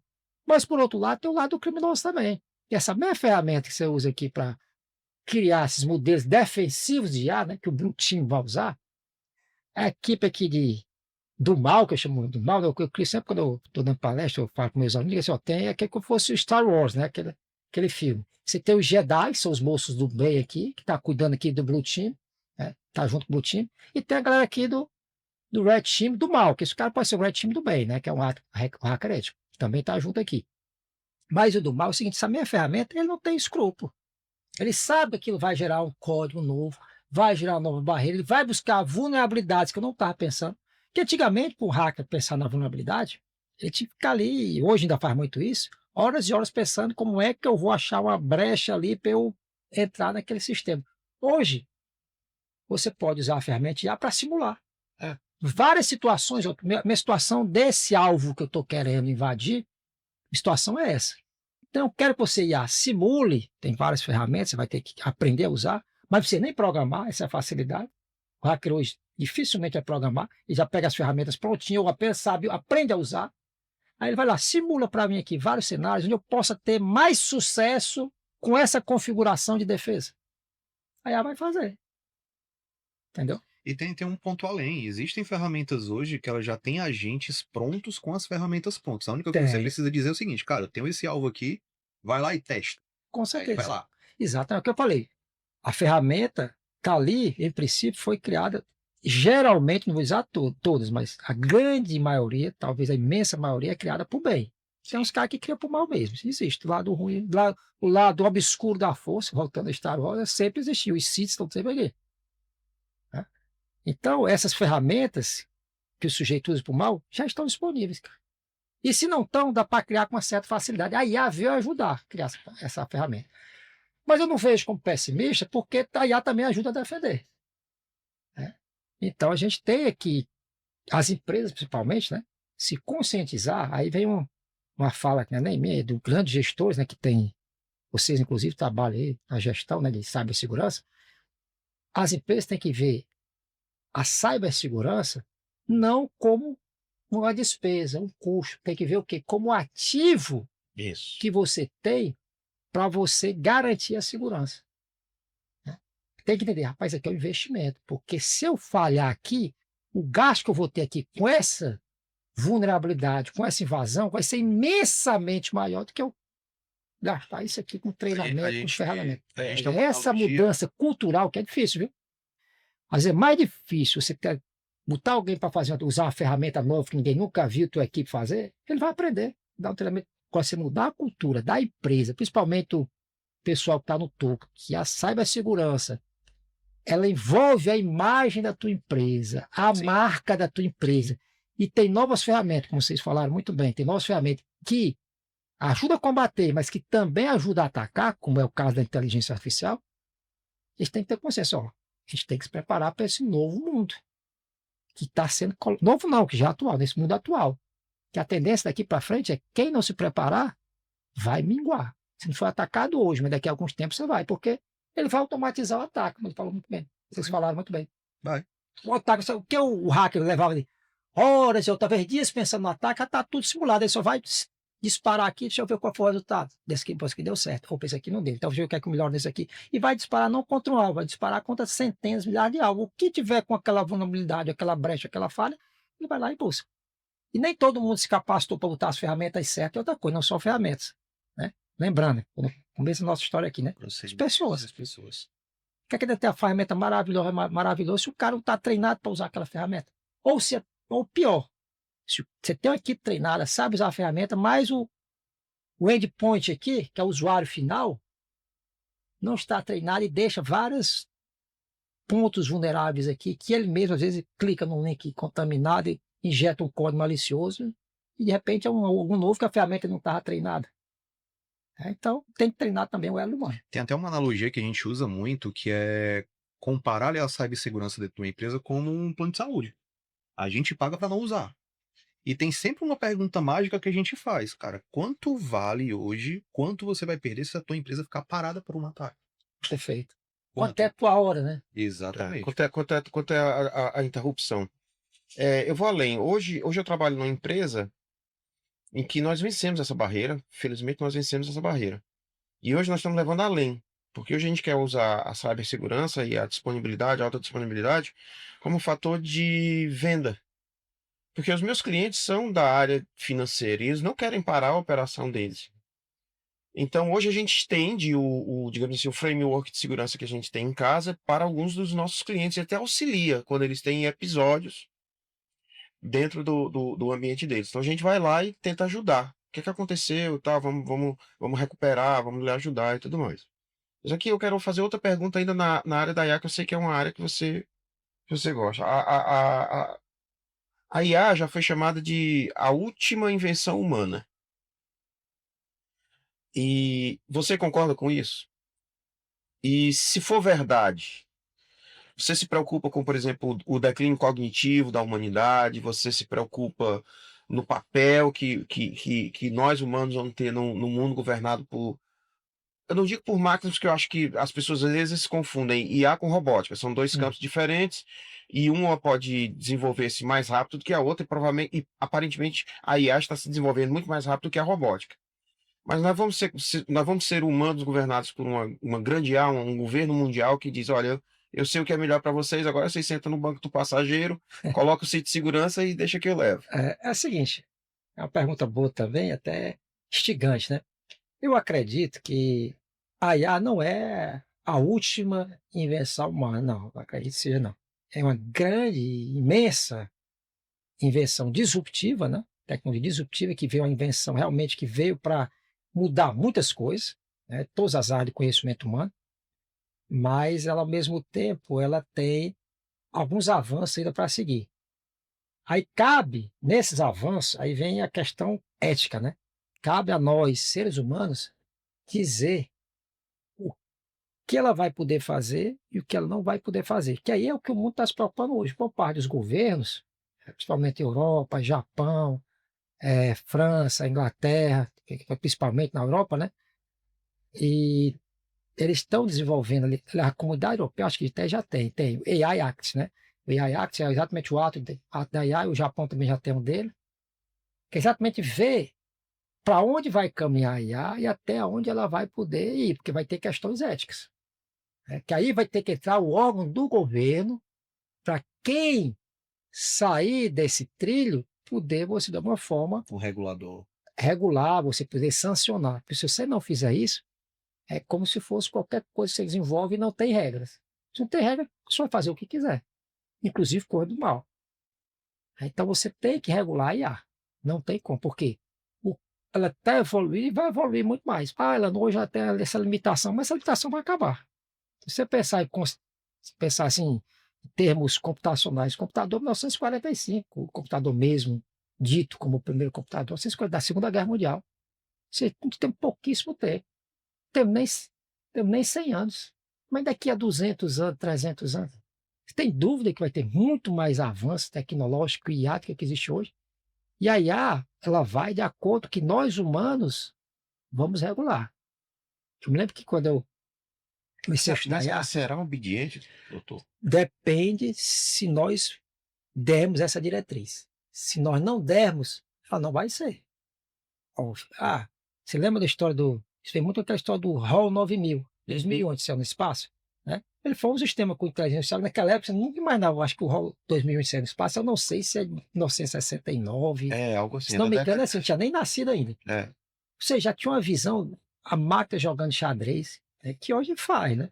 A máquina que conversa por televisão com outro, que hoje faz, as videoconferências, tudo. Só que teve uma hora que a máquina se revoltou, começou a ter atitudes próprias, depois quiseram desligá-la e ela não aceitava isso. Ela isso poderia acontecer? Na minha opinião, poderia. É. Desde que nós não tenhamos dado os limites dela. Eu sou eu que estou programando. Por mais que ela tenha ali um aprendizado de máquina, seja ele treinado ou não treinado, seja supervisionado ou não, eu boto diretrizes. Ó, você vai fazer isso aqui, mas você não pode fazer isso. Aqui só vem só até aqui. As leis. As leis. Lembra das leis da robótica do Isaac Asimov, né? Exatamente. Exatamente. Então, o robô só pode, não pode ferir o ser humano, só pode fazer coisa para beneficiar o ser humano, desde que não prejudique a atividade do robô. Você também não pode ter que se autopreservar, mas desde que não prejudique o ser humano. Então, você tem que botar alguns limites, que é o que os países estão começando a fazer. O Brasil tem um projeto de lei nessa área, né? E tem que começar a cuidar, porque a inteligência artificial ela vem ganhando força e, mais uma vez, ela poderia ir por desvirtuar para o mal, fazer atitudes ruins? Pode. E a outra parte da minha pergunta, você vê o declínio cognitivo, você vê isso como um problema? Vejo sim, porque aí vem o lado acadêmico, né? Você tem um ganho cognitivo, tem, que você aprende muitas coisas, você demora muito tempo para aprender. Mas o que eu tenho sentido em sala de aula, especificamente, não na área profissional. Na área profissional, eu tenho visto muita evolução, mais que na área acadêmica. Na área acadêmica, o que me preocupa é que os alunos querem achar a solução rápida, sem pensar. Você passa uma tarefa, jogar aqui no meu GPTzinho aqui, ele dá a resposta, aí depois, que professor, já fiz. Cara, tu criticou o que tu fez aqui? Eu não sou contra usar, não, eu até recomendo que você use mesmo, use. Mas você criticou, você viu o que ela fez aqui? Você concorda com o que ele está dizendo aqui? Você viu que está muito simples isso aqui? Então você quer só copiar e colar. Aí está tendo uma queda cognitiva, na minha opinião, tá, tanto na esfera profissional quanto acadêmica. Sim. Aí, mais uma vez, a gente tem que normatizar isso. Dizer, ó, você vai usar o IA na sala de aula, por exemplo, ou então na sua profissão? Vai. Mas você pode usar para isso aqui, sempre você tem que fazer uma análise. Existe um problema que eu já percebi, porque é o seguinte, as IAs, elas não são...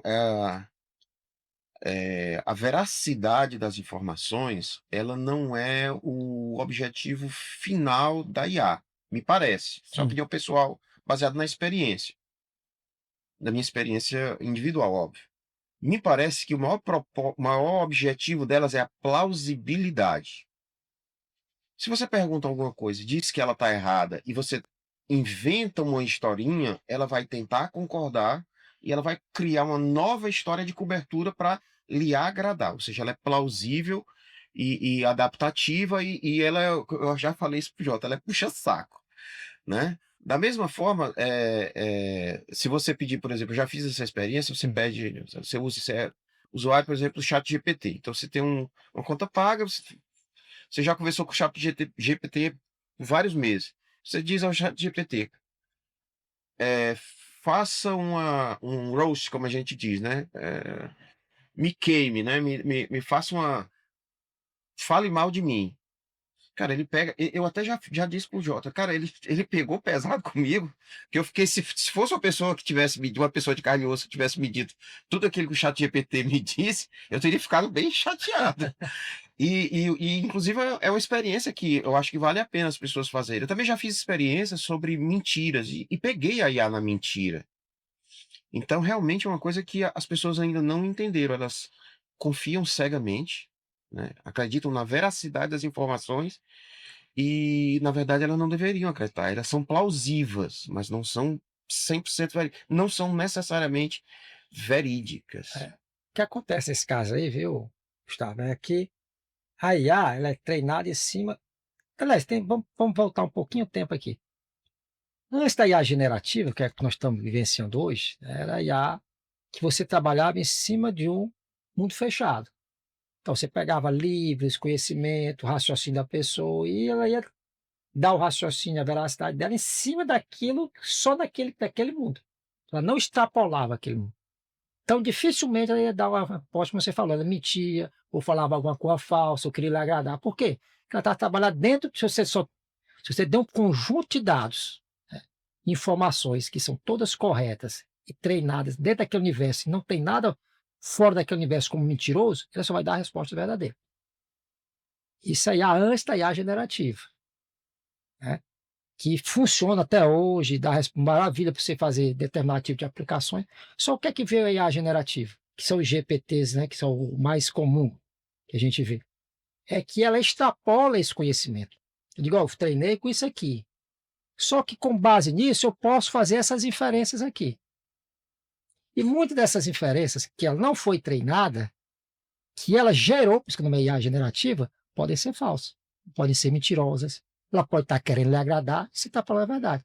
Exatamente pelo fato da IA generativa gerar coisas que não necessariamente estão no mundo do que é correto. Uhum. Então ela vai buscar em outras fontes, além do que você deu aqui, ela não se detém a isso. É bom que tenha a generativa, é bom porque ela ampliou o universo de conhecimento. Ela não é só esse universo que você me deu. Eu, ser humano, você me treinou com isso, mas eu agora tenho mais esse outro universo que eu vou buscar na internet, vou buscar seja onde for, para poder dar uma resposta verdadeira ou não. Isso pode acontecer? Pode.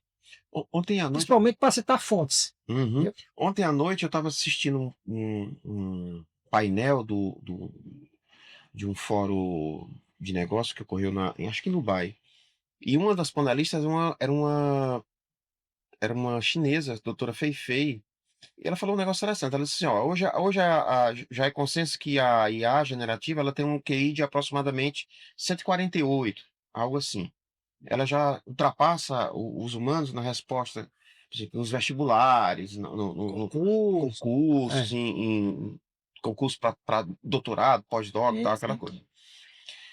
Mas ela diz o seguinte, olha, a IA ela foi criada, ela foi testada e foi ensinada com todo o conhecimento humano até hoje. Beleza. Ela disse assim, vamos fazer um corte do tempo e vamos voltar para 1902. Se nós tivéssemos uma IA em 1902, treinada com todo o conhecimento humano até 1902, ela conseguiria derivar uma teoria da relatividade como Einstein fez do nada? Mas aí entra a criatividade, né? O insight humano, né? Ela disse provavelmente não. Provavelmente não. Entendeu? Então eu achei bem interessante. Eu disse que é engraçado. Porque assim, se ela tem todo o conhecimento, tudo bem, mas ainda não chegou o momento ela teorizar e descobrir algo ou inferir algo a Não partir tendo conhecimento dele. que não esteja no conhecimento humano, porque Einstein fez isso, né? Será que ela conseguiria deduzir as três leis da física que como Newton fez? Nós ainda não chegamos lá. Então ela faz inclusive, eu vou lhe mandar o link para você ver como é interessante É. o insight dela. Aí eu sou agora eu já sou adepto a uma área da IA, que é a seguinte, que tudo que a gente for fazer, a gente tem que aprender a fazer. Com certeza. Aí eu não vou dizer que talvez não faça, eu vou discordar um pouco aí da chinesa no seguinte ponto. Eu tenho uma visão da IA que é a seguinte: o que ela não faz hoje é porque ela não foi ensinada. Se eu ensinar como é que o Einstein chegou porque boa parte das invenções que surgem do nada, surgem de observações Certo.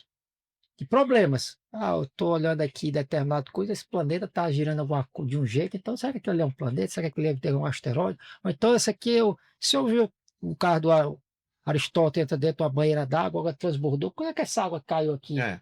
E se eu ensinar a IA, diz, ó, além do treinamento que eu tenho aqui, dê uma olhadinha no mundo aí, vê se tem alguma coisa diferente, ensina ele o que é ter um insight.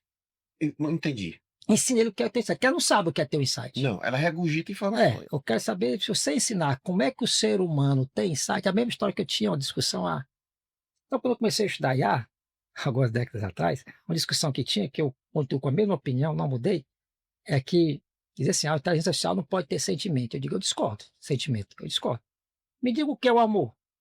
Amor é isso, isso, isso. O que é a tristeza? É isso, isso. Eu vou treinar ela para dizer, todo mundo que tiver essas situações, ela vai ter amor, ela vai ter tristeza, você não vai poder fazer nada. Aí você não pode discordar. Sim. Porque nas situações que você me disse que amor é isso, eu vou treinar. Cara, isso era uma briga homérica que eu tinha com outros professores, com alunos, seja que for entusiastas, futurólogos, né? Cara, é só treinar. Pega o seu conceito de desculpe, de um sentimento, vou treinar bastante isso aqui. Todo que aconteceu uma situação parecida com aquela, ela ri ou chora. Eu não vejo nada demais nisso. As pessoas brigavam, não podia falar, claro, pode. Mesma coisa a história do insight, eu vou no mesma linha. Ela não faz o que ninguém treinou. Se eu pego vários grandes cérebros desse aí, e os atuais, como é que tu tem os insights todos? Que não foi assim, acordei hoje, eu vou falar, vou descobrir outra atividade. Não, tu já, normalmente o insight vem de alguma coisa que vem remoendo na tua cabeça há tempo, alguma coisa está te incomodando.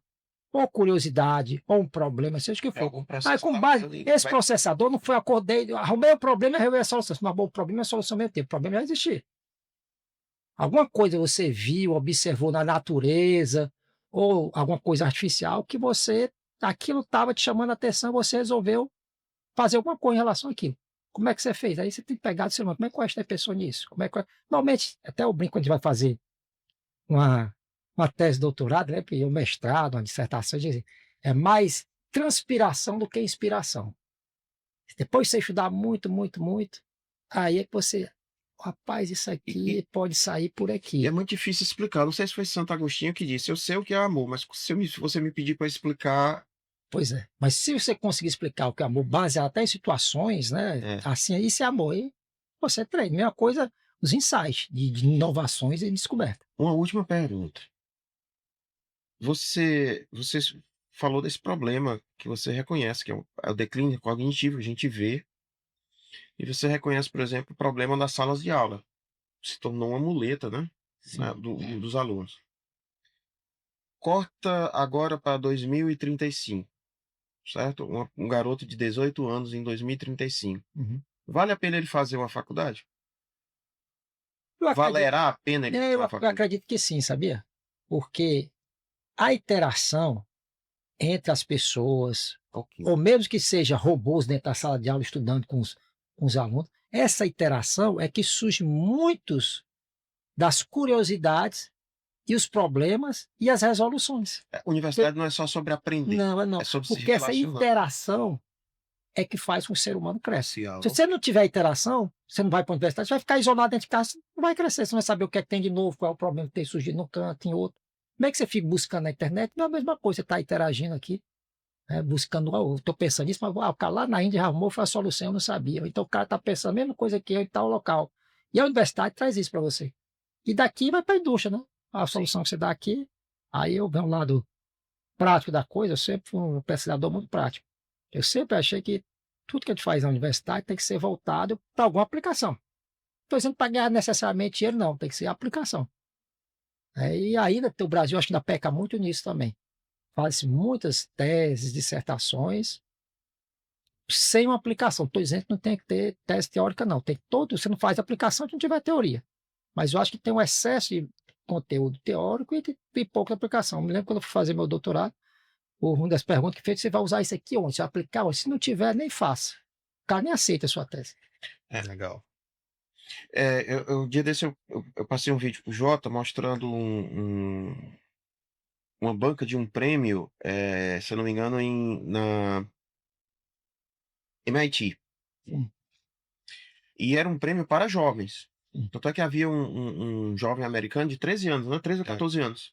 14 anos, desenvolvendo aplicações. Então ele dizia, ó, desenvolvi essa aplicação para fazer isso, usando IA, papapá, tarará. E ele tinha uma banca, 3 professores do MIT e tal. Obviamente ele não era aluno do MIT, era um prêmio para pessoas que... E todos os professores e todos os candidatos fizeram a seguinte pergunta: qual foi o teu grupo de teste? Como você testou? Qual foi o feedback Você dos teve. seus usuários demo? Todos eles perguntaram. Ele disse, olha, Jota, isso aí é que falta o Brasil, ó. Isso aí é que falta o Brasil.